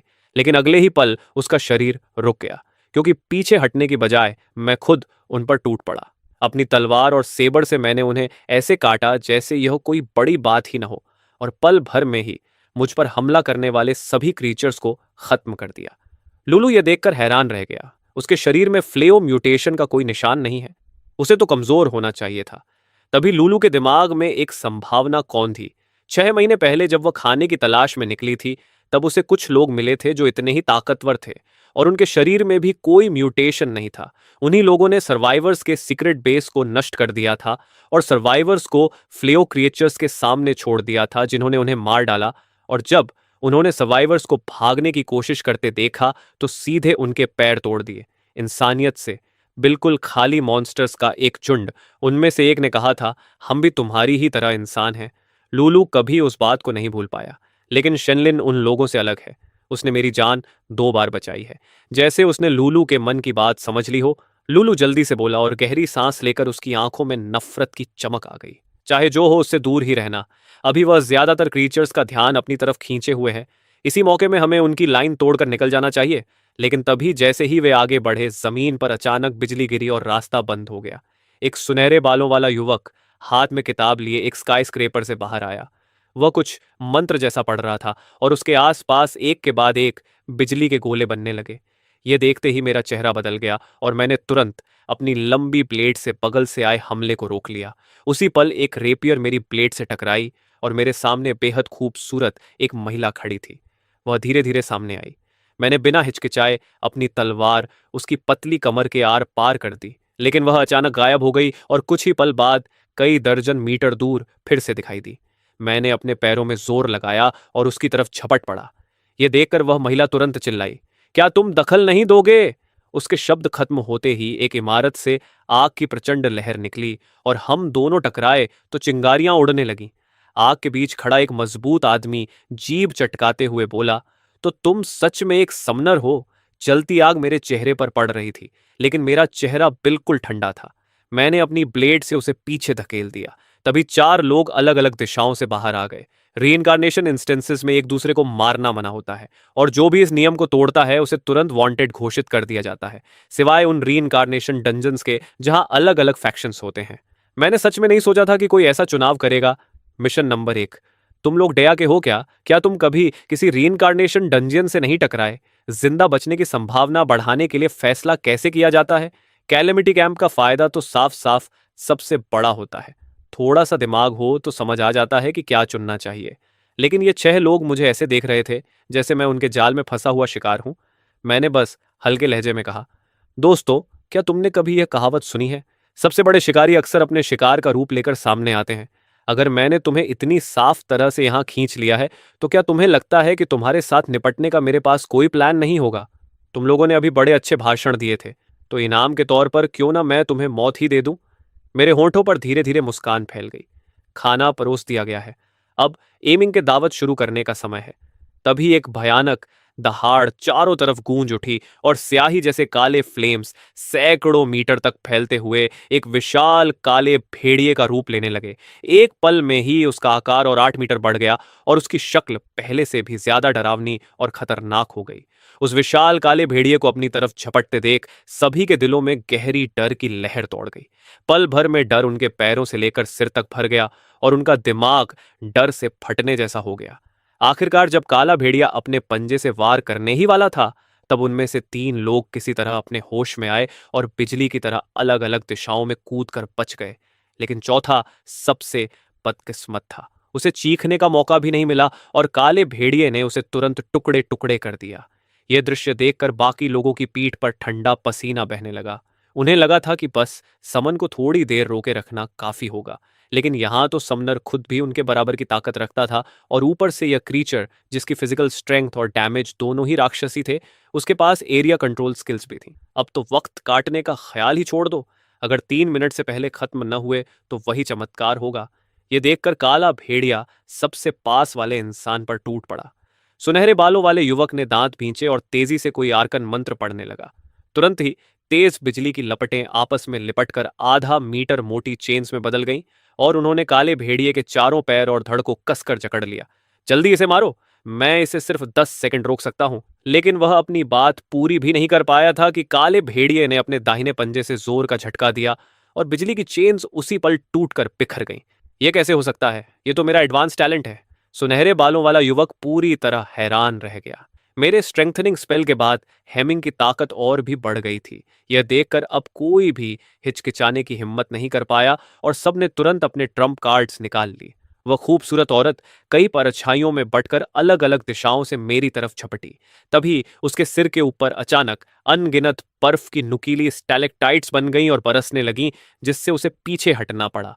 लंबी बर्फीले रंग के बालों वाली एक लड़की शांति से आगे बढ़ रही थी और उसके पैरों के पास जमीन धीरे धीरे फ्रॉस्ट से ढकती जा रही थी। जैसा कि उम्मीद थी, पास की कैलामिटी बीस्ट तुरंत बर्फ की मूर्तियों में बदल गई। उसे मैं संभालता हूं। आग की लपटों में घिरा मजबूत आदमी सीधे उसकी तरफ झपटा। बाकी तीनों ने एक साथ मुझ पर हमला कर दिया ताकि मुझे तुरंत खत्म कर सके।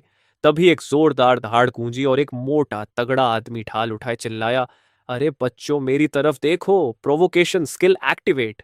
उसी पल तीनों घूमकर उसी मोटे आदमी को घूरने लगे।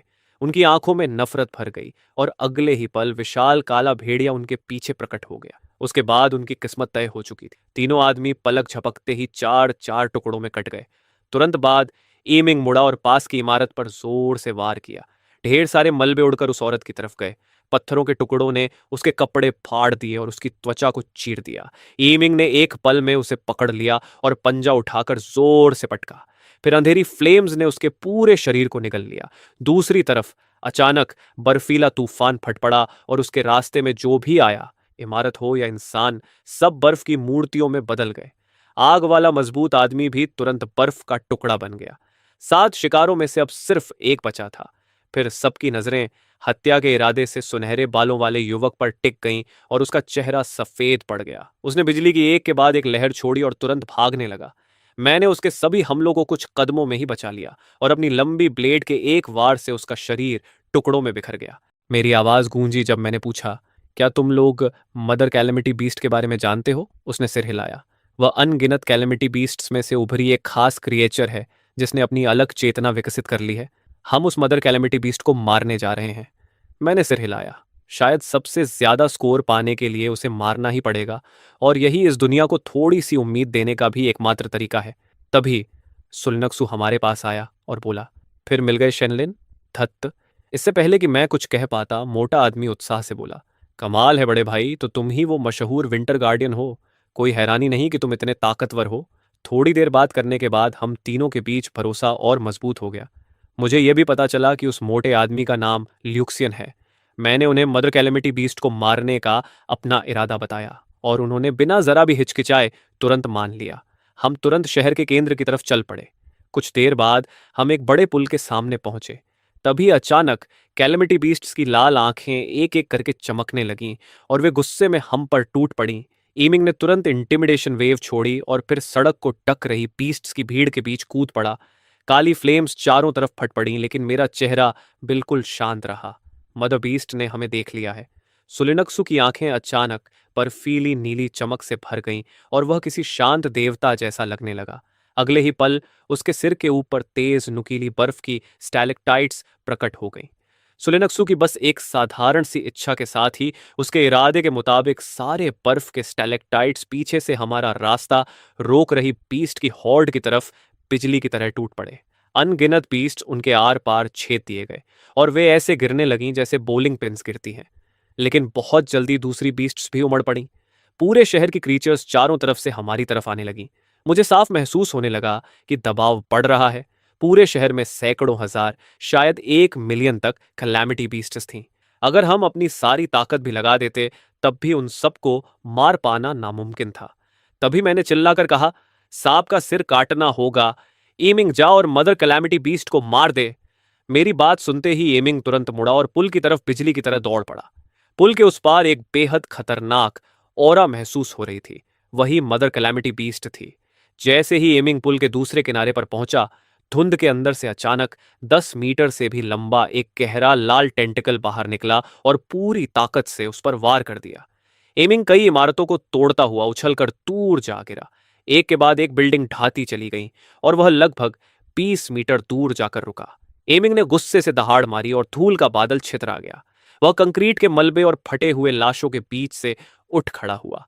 उसकी नजर बर्फ जैसी ठंडी थी। उसकी खड़ी पुतलियां सामने खड़ी मदर कैलेमिटी बीस्ट को घूर रही थीं।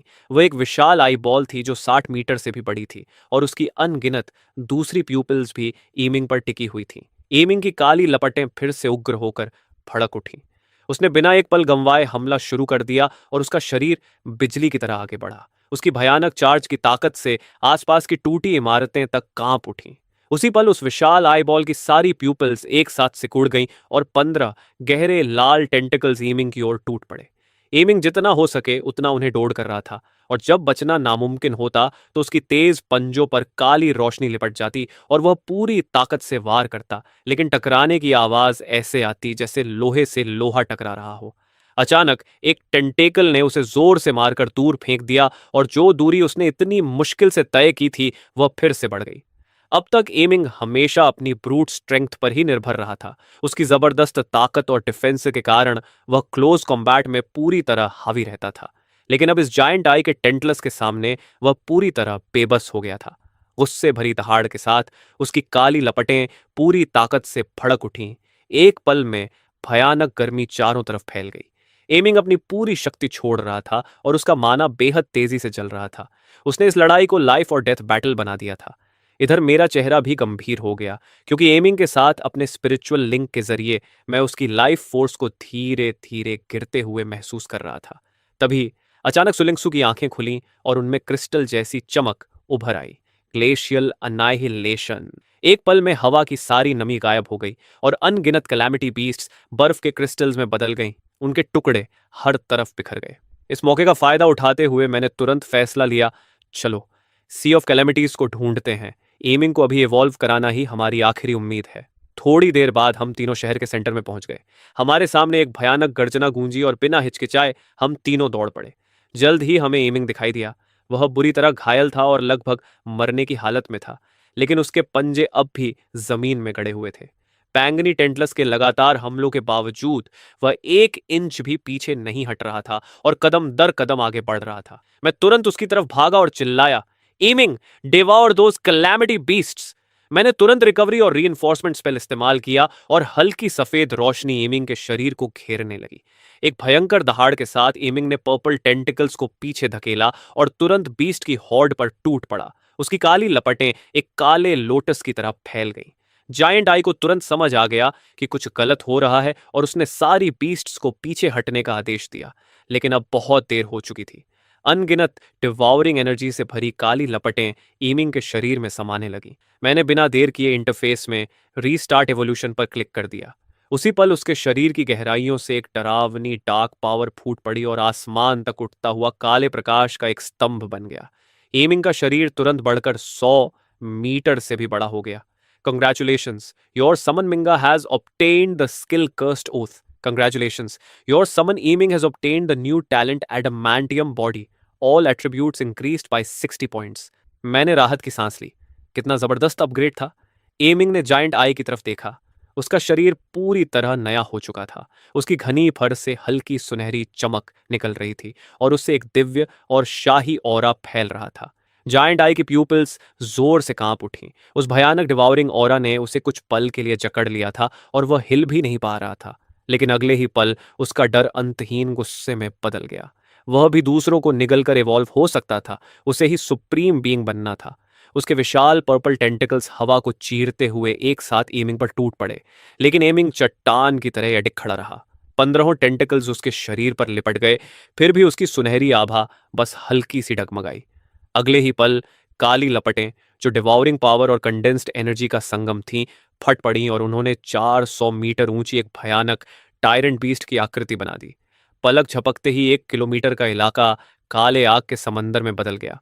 एमिंग बिजली की तरह जायंट आई पर झपटा और जैसे ही उसने अपने पंजे उठाए, उसके पीछे खड़ी उस विशाल बीस्ट की परछाई ने भी वही हरकत दोहराई। कंडेंस्ड ब्लैक फ्लेम क्लॉ नीचे गिरी और जायंट आई की कई प्यूपल्स तुरंत फट गईं, जिससे वह दर्द से चीख उठा। उसके टेंटिकल्स पागलों की तरह एमिंग पर बरसने लगे, लेकिन उसे जरा भी नुकसान नहीं पहुंचा पाए। जायंट आई गरजा और उसने दुष्ट ऊर्जा को सोखना शुरू कर दिया, जो तुरंत उसके शरीर में मिल गई। एक पल में उसका आकार और भी बढ़ गया और उसके गहरे लाल टेंटलस पर अनगिनत तेज कांटे उगाए। ये वही शक्ति थी जिसे उसने अपने अगले लाइफ लेवल में इवॉल्व होने के लिए बचाकर रखा था। लेकिन अब मजबूरी में उसे समय से पहले इस्तेमाल करना पड़ा। अगले ही पल उसके गहरे लाल टेंटलस हर दिशा से एमिंग की तरफ टूट पड़े। दोनों दुश्मन पागलों की तरह एक दूसरे पर टूट पड़े। धरती लगातार कांपती रही और उनकी दहाड़ें आसमान में गूंजती रहीं। खंडहरों के बीच कई घंटे बीत गए। आखिर में सिर्फ एमिंग ही खड़ा रह गया, जबकि उस विशाल आंख की अनगिनत प्यूपल्स धीरे धीरे अंधेरी पड़ने लगीं और उसका पूरा शरीर काली लपटों में धीरे धीरे पूरी तरह निगल लिया गया। उसी समय सुलिंगसू और मैं हंस पड़े, क्योंकि मदर कैलामिटी बीस्ट और हजारों कैलामिटी बीस्ट्स को मारने से हमें बेहद ऊंचा स्कोर मिलने वाला था।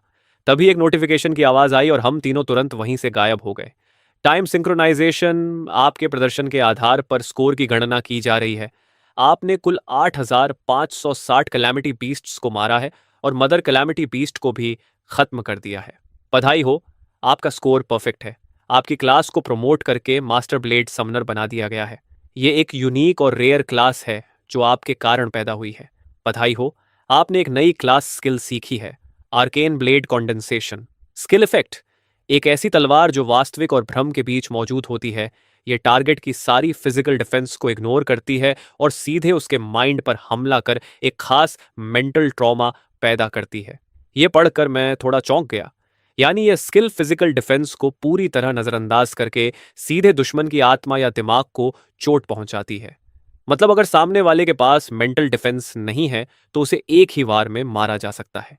यह स्किल सच में रोंगटे खड़े कर देने वाली थी। उसी पल एक गंभीर चमक वाली तलवार और अनगिनत रून्स मेरी हथेली में प्रकट हो गए, लेकिन आर्केन ब्लेड को कंडेंस करते ही मेरी स्पिरिचुअल एनर्जी लगभग पूरी तरह खत्म हो गई। मैंने सिर हिलाया और तलवार को गायब कर दिया। लगता है यह स्किल सिर्फ आखिरी हालत में ही इस्तेमाल की जा सकती है। मैं हल्का सा मुस्कुराया और फोन खोला। होनी, लुओक्शन और सुलिंगसू की फ्रेंड रिक्वेस्ट्स एक्सेप्ट करने के बाद मुझे तुरंत लुइन का मैसेज दिखाई दिया। आज दोपहर 2 बजे सबसे बड़ी एकेडमीज के रिक्रूटर्स आने वाले हैं, जल्दी स्कूल पहुंचो। मैंने थोड़ा सोचा और चूंकि मेरे पास करने के लिए कुछ खास नहीं था, इसलिए मैं तुरंत फागन नंबर 2 हाई स्कूल के लिए निकल पड़ा। स्कूल के गेट पर इंतजार कर रहे लुएन ने मुझे देखते ही पास आकर कहा, आखिर तुम आ ही गए। इस बार 5 सबसे बड़ी एकेडमीज ने अपने रिक्रूटर्स यहां भेजे हैं। फागन शहर में ऐसा पहले कभी नहीं हुआ। मैं लुएन के साथ ऑफिस तक गया। उसने दराज से ड्रैगन के आकार की एक रिंग निकाली और मुझे देते हुए कहा, यह सिटी गवर्नमेंट की तरफ से तुम्हारा रिवॉर्ड है। इसमें इक्विपमेंट और स्किल बुक्स हैं जिनकी तुम्हें जरूरत पड़ेगी। मेरी आंखें चमक उठीं, क्योंकि यही चीजें मुझे अभी सबसे ज्यादा चाहिए थीं। मेरी जो ऑर्डिनरी क्वालिटी वाली तलवार थी, वह इतने इंटेंस बैटल्स के बाद पहले ही डैमेज हो चुकी थी। मैंने रिंग ली और अपनी कॉन्शियसनेस उसके अंदर डाली। तभी दो इन्फॉर्मेशन तुरंत सामने आ गई। पहली, ओमनिस टेंशन सोर्ड। इसकी वास्ट स्काई सोर्ड फॉर्म को इंडिस्ट्रक्टिबल ब्लेसिंग मिलती है और इसकी heavenly fall form wisdom aura देती है, जो लगातार स्पिरिचुअल एनर्जी रिकवर करती है और किसी भी स्किल के इफेक्ट को 50% तक बढ़ा देती है। दूसरी, स्किल बुक वॉइड स्टेप। इसका इफेक्ट है कि यह आपको तुरंत 100 मीटर की दूरी पार करने देता है। ये इक्विपमेंट और स्किल बुक देखकर मैं बेहद संतुष्ट था। दोपहर 2 बजे के आसपास एक काली ऑफिशियल कार स्कूल के सामने आकर रुकी और उसमें से एक आदमी और एक औरत उतरे। लिमिगिस तुरंत गंभीर चेहरे के साथ उनका स्वागत करने आगे बढ़ा, क्योंकि टॉप अकादमिस के रिक्रूटर्स अक्सर मार्शल ट्रांसजेंडर्स होते हैं और यहां तक कि मेयर को भी उनसे इज्जत से पेश आना पड़ता है। हम रिसेप्शन रूम में पहुंचे। आराम से बैठे गिफे ने बस इतना पूछा, चेन कहाँ है? तभी दरवाजा खुला और मैं और लून अंदर चले गए। गिफेट ने मुझे सिर से पांव तक देखा और कहा, बुरा नहीं, तुम्हारी यह पर्सनालिटी मेरी एकेडमी के लिए बिल्कुल सही है। उसके पास बैठे फेंगी ने तुरंत नाराजगी जताई। बाहर की दुनिया में लुक देखकर चुनना ठीक है, लेकिन युंगे एकेडमी में भी क्या अब चेहरा देखकर भर्ती होती है? फिर उसने मेरी तरफ देखते हुए कहा, चनलिन, मेरी किंग 10 एकेडमी चुनो। तुम्हें जितने रिसोर्सेज चाहिए सब मिलेंगे और वेलकम गिफ्ट में 3 ट्रेजर्स भी। यह सुनते ही बाकी लोग भी बोलने लगे, क्या तुम विंटर चैंपियन की वैल्यू पर शक कर रहे हो? हाँ चनलिन, वह तुम्हें अंडर एस्टिमेट कर रहा है। वहां जाकर बेइज्जती मत कराना। लिमिंजी और लून दोनों इस दृश्य से हैरान रह गए, क्योंकि माहौल अचानक बहुत तनावपूर्ण हो गया था। जो भी रिक्रूटर पहले ऑफर देता, बाकी 4 तुरंत उसकी बात काट देते और स्थिति और भी केओटिक होती जा रही थी। आखिर गिफेट ने गहरी सांस ली और मेरी तरफ देखकर कहा, तुम फर्स्ट अवेकनिंग तक पहुंच चुके हो, है ना? और अभी तक समनिंग शुरू नहीं की होगी। अगर तुम युन के ज्वाइन करते हो तो मैं सीधे हायर अथॉरिटीज से रिक्वेस्ट करके तुम्हें समनिंग के लिए सबसे अच्छे मटेरियल्स दिला सकता हूं। तुम्हारा ब्लैक वुल्फ ग्रोथ टैलेंट रखता है, इसलिए तुम जो भी रिसोर्स चाहो मांग सकते हो, यहां तक कि सोमन्यू भी। ये सुनते ही बाकी 4 लोग चुप हो गए, क्योंकि इतनी जेनरस कंडीशन उनके लिए भी बहुत ज्यादा थी। इस साल वैसे भी कम से कम 10 कैंडिडेट्स ऐसे थे जिनके 20,000 से ज्यादा पॉइंट्स थे, इसलिए सिर्फ विंटर चैंपियन को रिक्रूट करने के लिए इतनी रिसोर्सेज खर्च करना उन्हें ठीक नहीं लगा और उन्होंने चुपचाप पीछे हटना ही बेहतर समझा। मैंने बस सिर हिलाया और कहा, बाकी सब ठीक है, लेकिन सोमन्यू रहने दो। गिफेट की भौहें ढीली पड़ गईं और खुश होकर वह बोला, अगर तुम्हें ज्यादा मैच्योर लोग पसंद है तो मैं भी मौजूद हूं। मैं कहना चाहता था कि मेरा वह मतलब नहीं था, लेकिन शब्द गले में ही अटक गए। आखिरकार मैंने युंके एकेडमी ही चुन ली, इसलिए नहीं कि गिफे खास तौर पर हैंडसम था, बल्कि इसलिए कि उसका ऑफर सच में बहुत ज्यादा अच्छा था। कुछ ही समय बाद नया सेमेस्टर शुरू होने का दिन आ गया। उनके एकेडमी चोंगतियान शहर में स्थित है, जो जुसोंग प्रोविंस की राजधानी है, और यहाँ पूरे देश के सबसे बेहतरीन स्टूडेंट्स पढ़ने आते हैं। मैं सबसे पहले एक रैंडम डॉर्मेट्री में गया, जिसके अंदर हर तरह का इक्विपमेंट और डेली नेसेसिटीज मौजूद थे। तभी मेरा स्पेशल डिवाइस अचानक वाइब्रेट हुआ और एक मैसेज दिखाई दिया, तुम्हारे समनिंग मटेरियल्स अप्रूव हो गए हैं। अगर तुम्हें और रिसोर्सेज चाहिए हों तो बता देना, मैं पूरी कोशिश करूंगा उन्हें तुम्हारे लिए हासिल करने की। यह मैसेज भेजने के बाद जेस अपनी मुलायम कुर्सी पर पीछे टिक गया और उसके पास खड़ा डब्ल्यू हैरान होकर बोला, लेकिन हमारे पास तो पहले से ही इतनी रिसोर्सेज हैं कि उनसे 4 प्रोविंशियल लेवल चैंपियंस को रिक्रूट किया जा सकता है। ये सब चीजें शेनलिन की असली कीमत से बहुत बहुत ज्यादा हैं। साफ साफ कहूं तो वो बिल्कुल भी उस चीज के लायक नहीं है जो हमने उसे दी है। गिफेट बस मुस्कुराते हुए उसे देखता रहा और बोला, नए छात्रों की कंपटीशन कल होने वाली है, तब तुम खुद ही देख लेना। मैंने समन करने वाले मटेरियल्स जमीन पर रख दिए और हवा में हाथ बढ़ाया। जैसे ही मैंने समनिंग स्पेल इस्तेमाल किया, पूरा कमरा सफेद रोशनी से भर गया। कुछ मिनट बाद मेरी आंखों के सामने जो दिखाई दिया वो एक क्रीचर था, जिसके 2 जोड़े बैंगनी पंख थे, करीब 60 सेंटीमीटर का, पूरी तरह चांदी जैसा चमकता हुआ बटरफ्लाई। मैंने मन ही मन सोचा, उम्मीद है ये पूरी तरह बेकार नहीं होगा। मेरे होंठ का कोना हल्का सा फड़का और मैंने चुपचाप उसका स्टैट पैनल चेक किया। समन्वय लेवल 1, स्ट्रेंथ 1, कॉन्स्टिट्यूशन 1, एग्लिटी 1, मैजिक 1, सिर्फ 4 बेस स्टैट पॉइंट्स। ये तो शुरुआत में ही हीमिंग से भी खराब है। मैंने सिर हिलाया। शायद ये अब तक की सबसे कमजोर समन होगी, लेकिन कोई बात नहीं, मैं तुम्हें इन्फिनिट पोटेंशियल दूंगा। मैंने उस चांदी के डिस्क को धीरे धीरे अपनी तरफ उठते देखा और उंगली से पकड़ लिया। एनालिसिस शुरू हुआ। लॉयल्टी एक 100%, कभी धोखा नहीं देगा। वाइटल कनेक्शन एस्टैब्लिश करने की पुष्टि के बाद अचानक मेरे भीतर से ऐसी भयानक दर्द उठी जैसे मेरी आत्मा फट रही हो। तभी नोटिफिकेशन आया, congratulations, your summoned creature has awakened, unique talent, rank SSS, divine Metamorphosis, किसी भी रूप में बदलकर अलग अलग एबिलिटीज हासिल कर सकता है। उसी पल यिंदी एक फ्लोरेसेंट रोशनी में बदल गया और मेरी ही शक्ल ले ली। एक सपाट आवाज में उसने कहा, मास्टर, प्रिलिमिनरी एनालिसिस के अनुसार मैं डिवाइन मेटामॉर्फोसिस की पूरी शक्ति दिखा पाऊंगा। मैंने बॉक्स खोला। अंदर कॉम्बैट आर्मर के कई हिस्से थे। मैंने वाई की तरफ इशारा किया और उससे माइंड लिंक के जरिए बात की। वाई ने हल्का सा सिर हिलाया, फ्लोरोसेंट रोशनी में बदला और मेरे हाथ को लपेट लिया। तुरंत ही एक चांदी का कॉम्बैट आर्मर प्रकट हुआ और धीरे धीरे मेरे पूरे शरीर को ढकने लगा। ये बिल्कुल परफेक्टली फिट था, जैसे ये आर्मर हमेशा से मेरे शरीर का हिस्सा रहा हो। मैं संतुष्ट होकर मुस्कुराया। इसके अलावा डिवाइन मेटामॉर्फोसिस में मेटल्स के साथ मर्ज होकर अपनी मजबूती बढ़ाने की क्षमता भी है, बिल्कुल ग्लटनस ग्रीड की तरह। ये एक मॉन्स्ट्रस टैलेंट है जो लगातार मजबूत हो सकता है। ये सोचकर मैंने पहले उस सिल्वर डिस्क को ट्रेन करने का फैसला किया। मैंने गिफेत को मैसेज भेजा कि मुझे खास प्रॉपर्टीज वाले मेटालिक मटेरियल्स चाहिए। मुश्किल से आधे घंटे में सामान आ गया और नोटिफिकेशन मिला। ये अलग अलग प्रॉपर्टीज वाले रेयर मेटल ओर्स थे। हर एक बेहद कीमती रिसोर्स माना जाता है। अपने कमरे में लौटकर मैंने सिल्वर डिस्क को उन ओर्स के साथ फ्यूज करना शुरू किया। जल्दी ही मेरे शरीर पर मौजूद आर्मर बेहद मजबूत हो गया। अब तो सेकंड स्पेशलाइजेशन वाला फाइटर भी इसे तोड़ने में मुश्किल महसूस करेगा। साथ ही आर्मर का वजन 5 टन तक पहुंच गया, लेकिन मुझे जरा भी फर्क नहीं पड़ा। लेकिन अगर ये किसी दुश्मन पर गिर जाए तो जैसे उस पर पहाड़ टूट पड़े। जब मैं लिविंग रूम में पहुंचा तो शोर सुनकर मेरे 3 रूममेट्स थोड़े हैरान थे। उनमें से एक आदमी आगे बढ़ा और बोला, फेंके प्रोविंस, 15 जुआन का दूसरा रैंकर एक ऑनऑर्डिनरी क्लास के साथ प्रोविंस में हाईएस्ट स्कोर ले आया। ये सच में इंप्रेसिव है। लेकिन क्या ये बस इसलिए नहीं क्योंकि उसे एक ओवर पावर्ड समंड क्रिएचर मिल गया? उस आदमी के चेहरे पर ठंडी और तिरस्कार भरी एक्सप्रेशन थी। वो लॉन्ग्स प्रोविंस का दूसरा रैंकर था जिसने एंट्रेंस एग्जाम में 23,000 स्कोर किया था। बस उसकी प्रोविंस में कोई बड़ा जीनियस नहीं था, इसलिए उसे पहला स्थान मिल गया। उसके हिसाब से ये वैसा ही है जैसे अंधों के देश में काना राजा।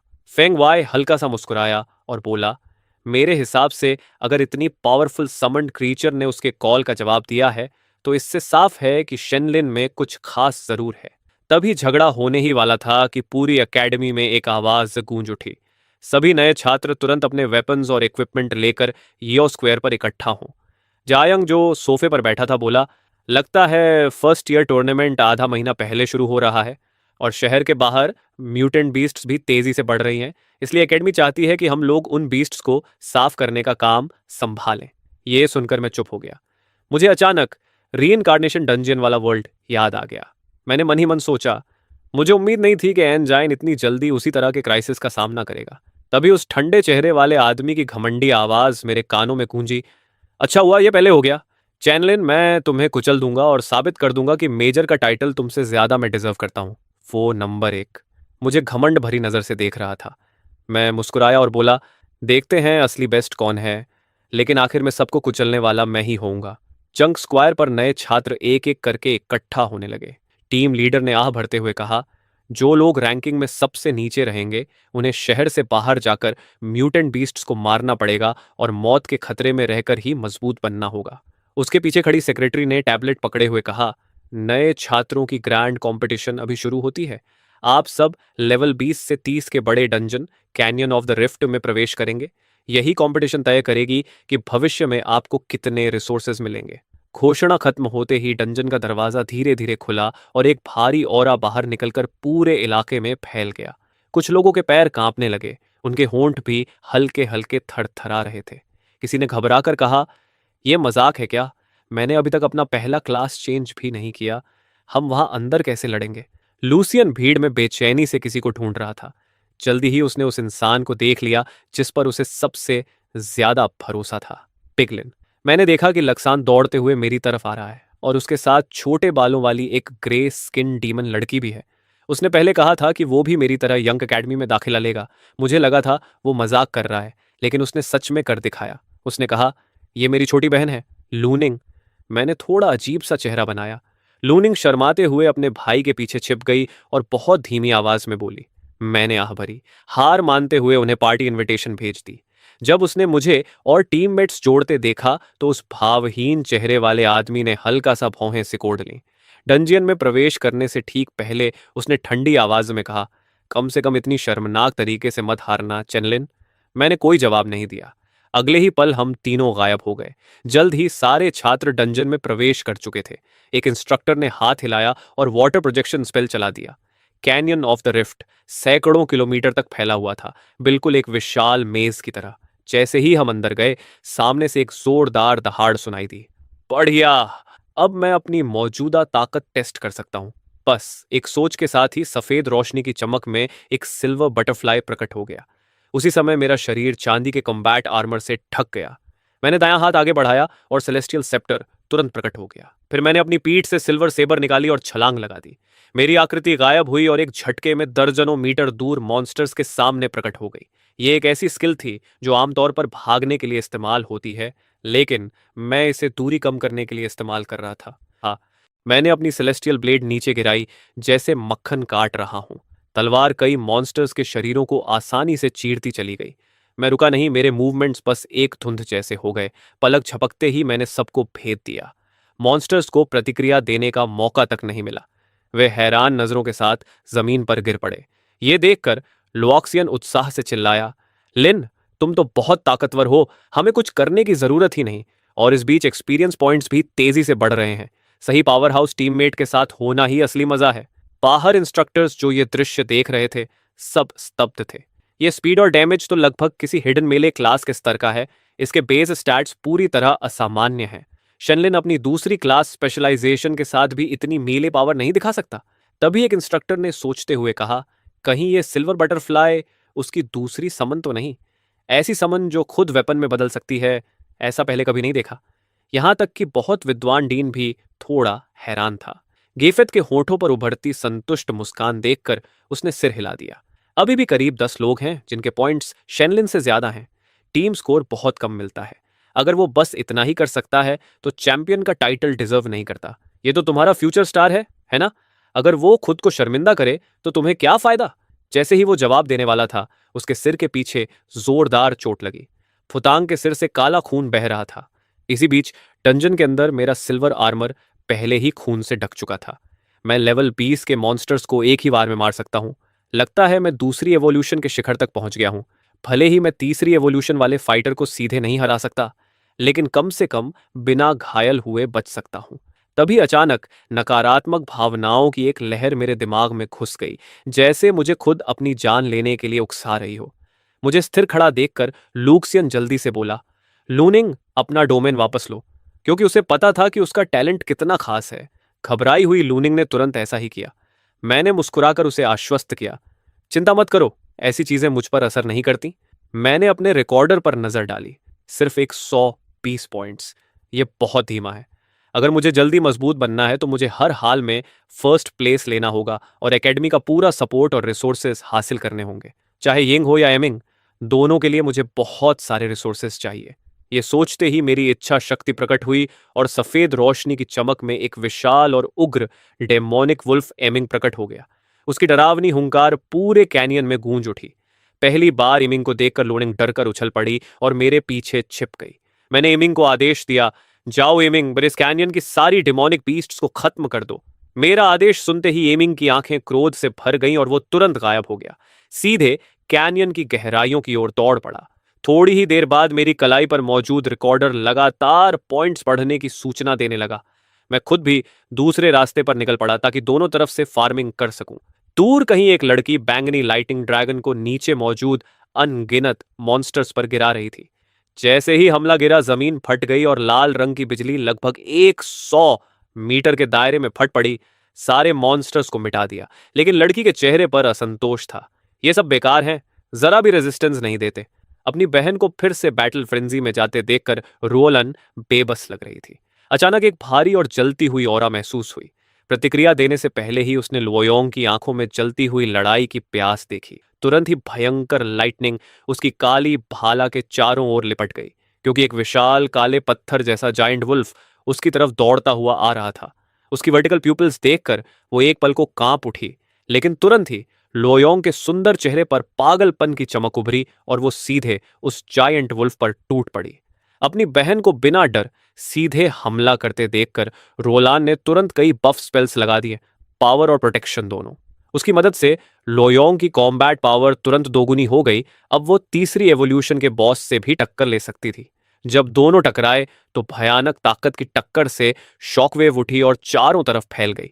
लेकिन जब उसने देखा कि काला जायंट वुल्फ बिल्कुल सुरक्षित खड़ा है और उसके चारों ओर सुनहरी रोशनी तैर रही है, तो लुओयोंग का चेहरा जम गया। मेरे इस अटैक में तो तीसरी एवोल्यूशन की ताकत थी, फिर भी इसे कुछ क्यों नहीं हुआ?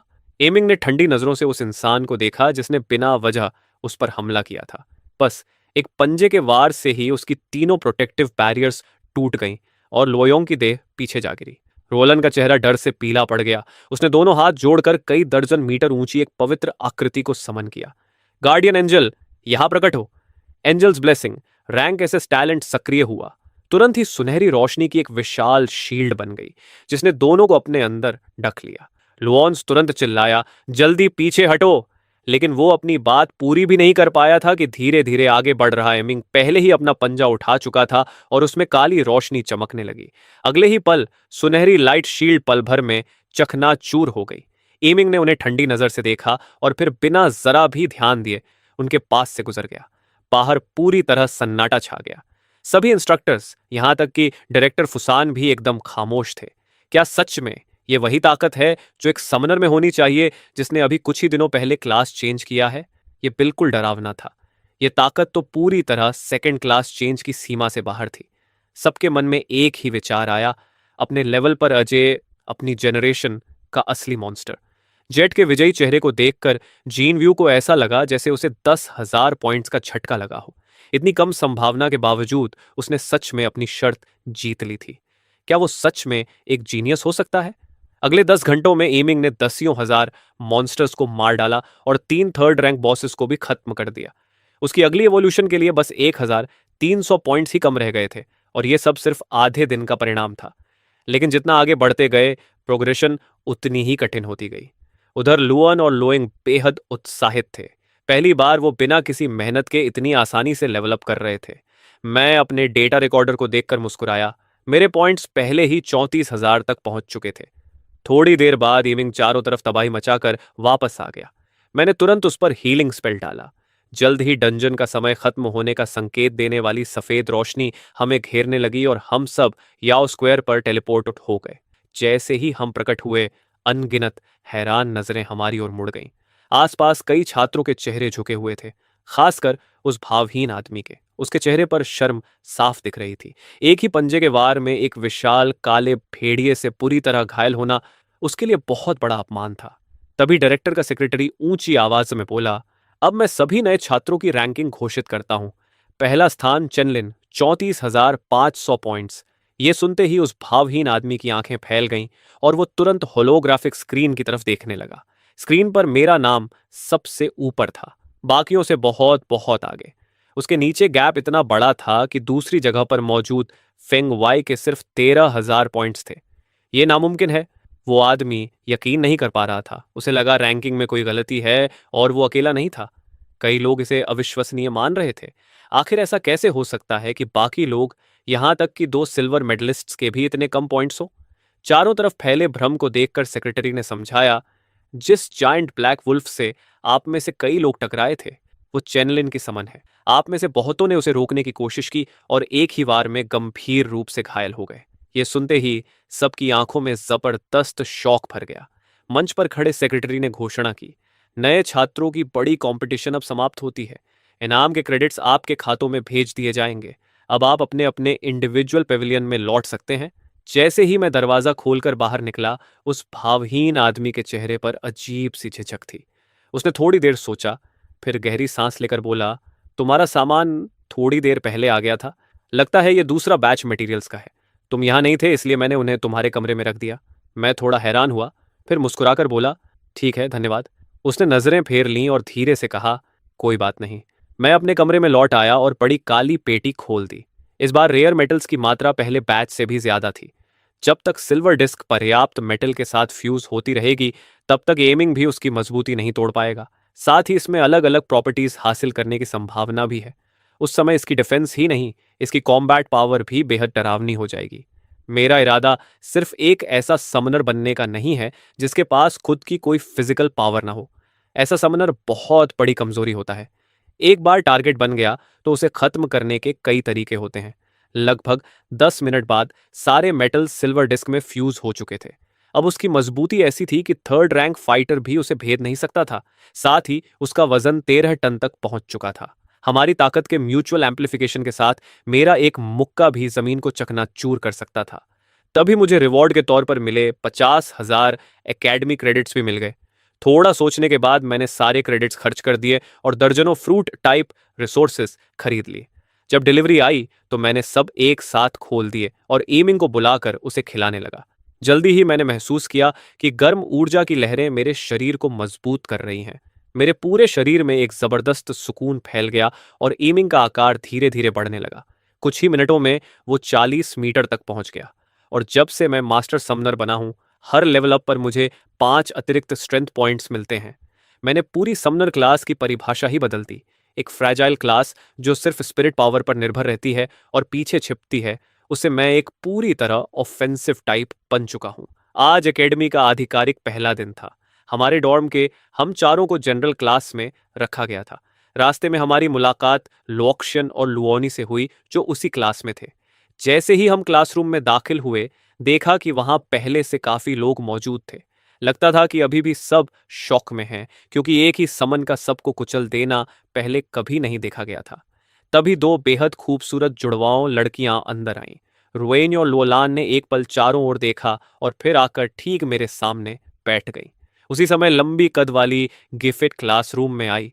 उसने पूरी क्लास पर नजर दौड़ाई और बोली, मेरा नाम गिफिट है और मैं तुम्हारी होम रूम टीचर हूँ। और हाँ, अगर तुम्हें कोई समस्या हो तो कोशिश करना मेरे पास मत आना। मुझे झंझट संभालने में आलस आता है।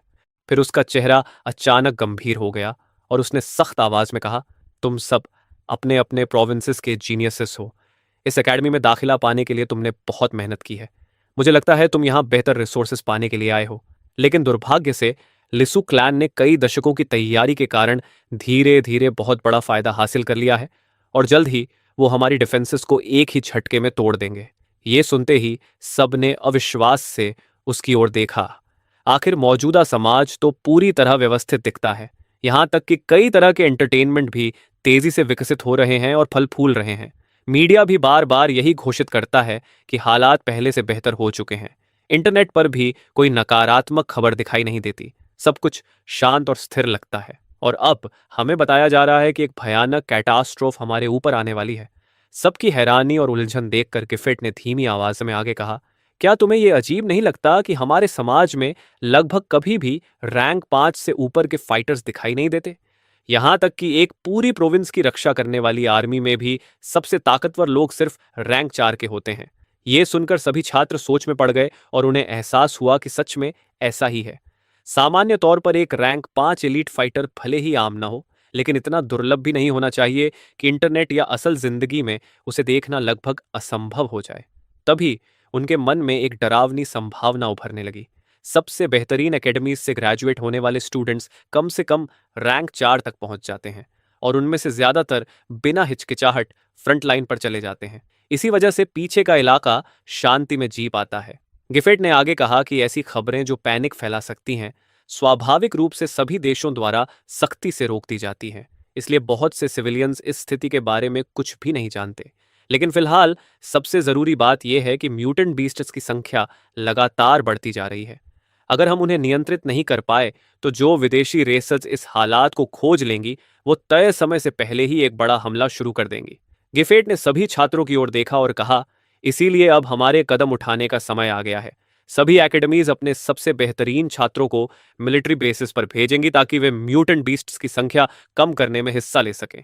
जो भी इस मिशन के लिए मिलिट्री बेस जाना चाहता है और म्यूटेंट बीस्ट्स को खत्म करने के ऑपरेशन में भाग लेना चाहता है, वो खड़ा हो जाए।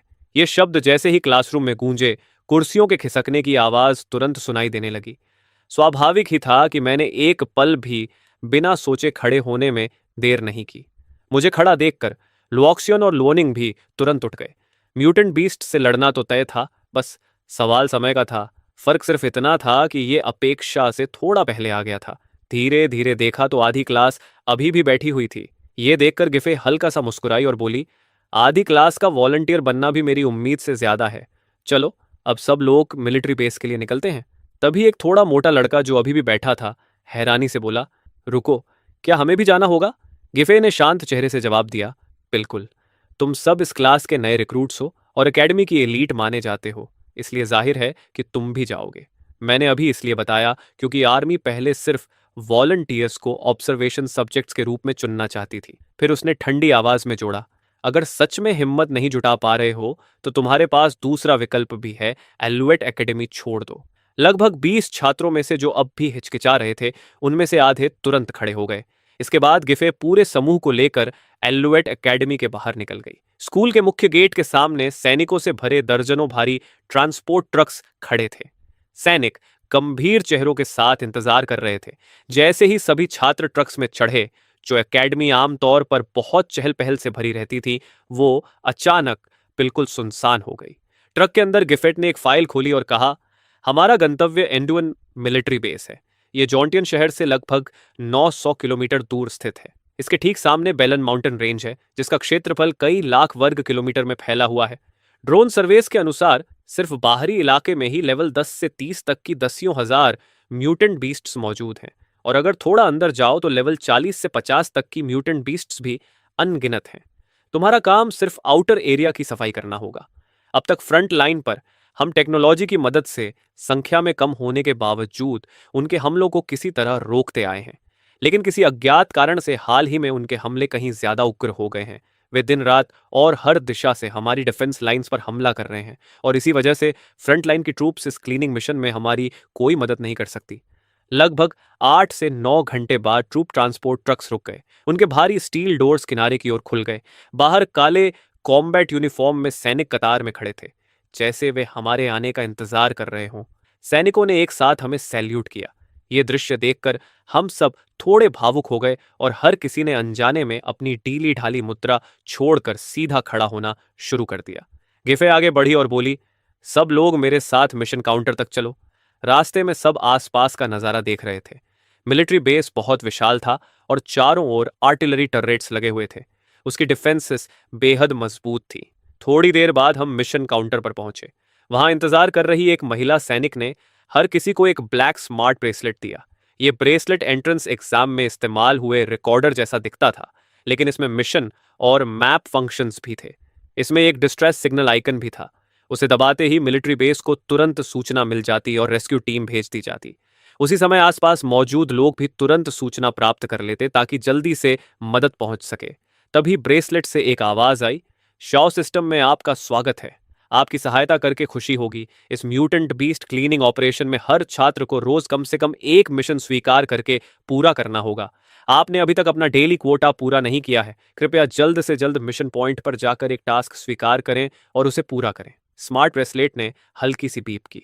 मैं तेज कदमों से उस बड़ी स्क्रीन की ओर बढ़ा जहां अनगिनत मिशंस दिखाई दे रहे थे, और मैंने उन्हें ध्यान से देखना शुरू किया। बेहतर होगा कि थोड़ा सावधानी से खेलें और कुछ ऐसी ऑर्डिनरी मिशंस ले लें जिनके लिए 3rd टियर चाहिए। अचानक मुझे महसूस हुआ कि कोई मुझे घूर रहा है। मैं तुरंत मुड़ा और देखा कि लूक्सियन और लूनिंग शुरू से ही मेरे पीछे पीछे आ रहे थे। उनकी आंखें बिल्कुल डरे हुए पिल्लों जैसी लग रही थीं। उनके लेवल को देखते हुए अगर वे जंगल में जाएं तो हर कदम उनके लिए खतरा होगा। मैं हल्का सा मुस्कुराया। आखिर मुझे अपनी जिम्मेदारी अंत तक निभानी ही होगी। मैंने कई बार सिर हिलाया और उनकी आंखों में साफ साफ ग्रैटिट्यूड दिखाई दे रही थी। यह दृश्य देखकर फेंग वाई, जो अभी अभी लुओनिंग को इनवाइट करने वाला था, अचानक रुक गया। उसे अंदर ही अंदर हल्की चिढ़ महसूस हुई। जुड़वा बच्चों को साथ लेना तो ठीक है, लेकिन उसे भी क्यों साथ ले जा रहा है? लिसोंग फेंग, जंगल बेहद खतरनाक है। वहां किसी भी समय एक्सीडेंट हो सकता है। क्यों ना हम टीम बनाकर एक दूसरे का ध्यान रखें। फेंग वाई थोड़ी बनावटी नरमी के साथ लॉन्ग फेंग की तरफ मुड़ा। तभी लिसोंग फेंग ने ठंडे स्वर में कहा, दफा हो जाओ, कहीं और जाओ। उसने तिरस्कार भरी नजर डाली, अपनी मिशन चुनी और सपोर्ट क्लास की एक लड़की के साथ चला गया, चियोयांग। हमने अभी बात पूरी नहीं की थी, लेकिन चोयोंग ने उसे सीधे रोक दिया। तुम्हारे पास अभी भी हिडन कॉम्बैट पोजीशन है ना? नहीं, खुद को इतना कम मत समझो। जाओ और कुछ भरोसेमंद लोगों को ढूंढो जिनके साथ टीम बना सको। ज्यादा से ज्यादा क्या होगा, हेल्प कॉल कर देना। अगर हम आसपास हुए तो तुम्हारी लाश उठाने आ जाएंगे। ये सुनते ही फेंग वाई को अचानक अपने आसपास एक ठंडी मलिशियस ऑरा महसूस हुई। थोड़ी देर बाद मैंने भी 3 मिशंस चुन ली। यहाँ से 200 किलोमीटर दूर का एनरेज्ड ब्लैक एप, डेची का जायंट टाइगर और ब्लड स्पिरिट जायंट क्रोकोडाइल। इन सभी म्यूटेंट बीस्ट्स की लोकेशन मॉडिफाइड माइक्रो ड्रोन्स से मिलती है जिन्हें फॉर्मेशन मास्टर्स ने मॉडिफाई किया है और जिन पर ऑब्जर्वेशन आई इंग्रेव्ड है। सिस्टमैटिक सर्च के जरिए उनकी पोजीशन ट्रैक की जाती है। म्यूटेंट बीस्ट्स में बहुत स्ट्रॉन्ग टेरिटोरियल इंस्टिंक्ट होता है, इसलिए वे आमतौर पर अपने टेरिटरी से ज्यादा दूर नहीं जाती। इस क्लीन अप ऑपरेशन के लिए अलग अलग मिलिट्री बेसिस ने पूरी तैयारी की थी ताकि स्टूडेंट्स म्यूटेंट बीस्ट्स को ज्यादा आसानी और सुरक्षित तरीके से मार सकें। उनकी सेफ्टी भी ध्यान में रखी गई थी। जो भी मिशन पर जाता है उसे 3 हाई पावर ग्रेनेड्स और एक लार्ज कैलिबर पिस्टल मिलता है जिसमें 7 आर्मर पियर्सिंग बुलेट्स होती हैं। ये लेवल 20 म्यूटेंट बीस्ट को घायल करने के लिए काफी है। मुझे अपनी शूटिंग एक्यूरेसी पर कोई भरोसा नहीं था, इसलिए मैंने सिर्फ 3 ग्रेनेड्स ले लिए। वैसे भी मेरे पंच की पावर किसी आर्मर पियर्सिंग बुलेट से कहीं ज्यादा है। मैं मुड़ा और उन दोनों के साथ निकल पड़ा। हम जल्दी ही ब्लाइंड माउंटेन रेंज की तरफ बढ़ने लगे। मैंने सीधे सिल्वर डिस्क निकाला जो तुरंत कॉम्बैट आर्मर में बदल गया। तभी मेरे स्मार्ट ब्रेसलेट से आवाज आई, क्या आप चाहते हैं कि चाओ फ्लैशलाइट एक्टिवेट करे? मैंने तुरंत हाँ कहा। अगले ही सेकंड तेज सफेद रोशनी लगभग 10 मीटर के इलाके को रोशन कर गई। उसी समय कमांड सेंटर में सभी के चेहरे गंभीर थे। पास के एक माइक्रो ड्रोन की मदद से उन्होंने तुरंत देख लिया कि हमारा रूट असामान्य है। अगर ये लोग आगे बढ़ते रहे तो लेवल 30 से ऊपर की म्यूटेंट बीस्ट्स के इलाके में घुस जाएंगे। वे रुक क्यों नहीं रहे? चेक करो इन्होंने कौन सी मिशन एक्सेप्ट की है। एक ब्रिगेडियर जनरल की यूनिफॉर्म पहने आदमी ने आदेश दिया। वह था शेंग, एक मिडिल एज्ड आदमी। स्क्रीन संभाल रही महिला वेनयान ने जल्दी से डेटा चेक किया और हैरानी से बोली, level 33 enraged black ape, level 36 double blade giant tiger और level 39 blood spirit giant crocodile. ये सब मिशंस 3rd टियर के लिए हैं और आखिरी वाली तो लगभग 4th टियर डिफिकल्टी छूती है। क्या ये पागल हो गए हैं? यांग शाओ ने अपनी नाक की जड़ दबाई। तो यही है इस साल यून अकेडमी का सबसे ताकतवर नया स्टूडेंट। उसका लेवल सिर्फ 16 है, फिर भी वह अपने लेवल से 2 पूरे टियर्स ऊपर की मिशंस ले रहा है। ये तो सीधा सुसाइड है। लेकिन ऐसे जीनियसेस अक्सर खतरे को जानते हुए भी बिना हिचक उसका सामना करते हैं और आमतौर पर ह्यूमैनिटी से गद्दारी नहीं करते। भले ही वह थोड़ा रेकलेस हो, लेकिन हम उसे मरने नहीं दे सकते। उसने तुरंत आदेश दिया, 4 कॉम्बैट हेलीकॉप्टर्स को उस इलाके की तरफ भेजो। अगर वे खतरे में हों तो तुरंत एक्सट्रैक्शन शुरू करना। यांगशाओ ने लंबी सांस ली। दूसरों की तुलना में हमारी एंडुएंट बेस इस बार सच में बोझ बन जाएगी। तभी अचानक मेरे स्मार्ट ब्रेसलेट से अलर्ट आया, सावधान, आप टारगेट के हैबिटेट जोन में प्रवेश कर चुके हैं। Enraged black app. उसी पल जंगल से अचानक एक विशाल स्नेक निकलकर सामने आ गया। उसका शरीर लगभग 4 मीटर मोटा था और लंबाई कई दर्जन मीटर तक फैली हुई थी। उसने अपना डरावना मुंह खोला, जहरीले फैंग्स दिखाए और मेरी तरफ झपट पड़ा। उसका विशाल मुंह मुझे पूरा निगलने ही वाला था। मैं बिजली की तरह पलटा, दोनों हाथों से उसके फैंग्स पकड़ ली और पूरी ताकत से खींचा। मेरी 13 टन एनहांस्ड स्ट्रेंथ के सामने उसके फैंग्स तुरंत टूट गए। खून फूट पड़ा और दर्द से उसने सिर पीछे खींच लिया, लेकिन मैंने उसे एक पल का मौका भी नहीं दिया। मेरे पैरों के नीचे जमीन धंस गई और अगले ही पल मैं उस जायंट स्नेक के सामने पहुंच गया। एक ही पंच में उसकी स्पाइनल कॉलम चकनाचूर हो गई। स्नेक ने दर्द से कराहते हुए फुफकार भरी और उसकी ठंडी आंखों में साफ डर दिखने लगा। उसने तुरंत भागने की कोशिश की, लेकिन मैंने उसे पकड़कर रोक लिया और धीरे धीरे अपनी तरफ खींच लिया। वह बुरी तरह तड़प रहा था। उसके झटकों से जमीन कांप रही थी, लेकिन सब बेकार था। मेरा पंच सीधे उसके सिर पर गिरा और उसकी फ्लैश और ब्लड हवा में फट पड़े। उसका स्कल टूट कर बिखर गया। फिर मैंने उसकी लोअर जॉ दोनों हाथों से पकड़ी और उसे 2 हिस्सों में फाड़ दिया। यह दृश्य इतना भयानक था कि लूक्सियन और लुओनिंग डर से कांप उठे। उसी समय कमांड सेंटर में जहां सब कुछ देखा जा रहा था, वहां पूरी तरह सन्नाटा छा गया। हर चेहरे पर शौक था। यह तो पागलपन है। वह सिर्फ लेवल 16 है, फिर भी उसने लेवल 29 के जायंट पाइथॉन को मार दिया। आखिर यह कैसा मॉन्स्टर है? यांग शाओ चुपचाप सिर झुकाकर बार बार उस फाइल को पढ़ने लगा जो उसके हाथ में थी। इसमें साफ लिखा है कि उसकी क्लास समनर है। तभी अचानक स्क्रीन से एक भयानक रोर सुनाई दिया और कमरे में मौजूद सभी लोगों के चेहरे एकदम सख्त हो गए। हेलो गाइस, तो welcome to my new blog.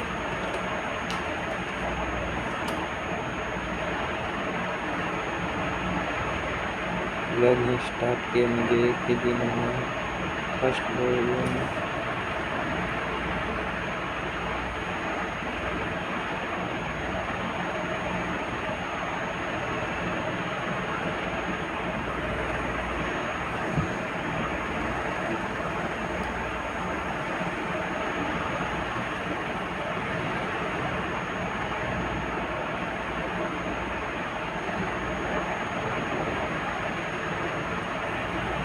तो प्लीज़ मुझे सपोर्ट करें, सब्सक्राइब करें जिससे मेरा चैनल ग्रो और अन्य मोटिवेट मेरे चैनल पर ये सकारात्मक नहीं दिखे हैं तो पूरा करके भी इससे मतलब मुझे सब्सक्राइब करें, सपोर्ट करें जिससे मैं आगे बढ़ पाऊँ। जय हिंद, जय भारत।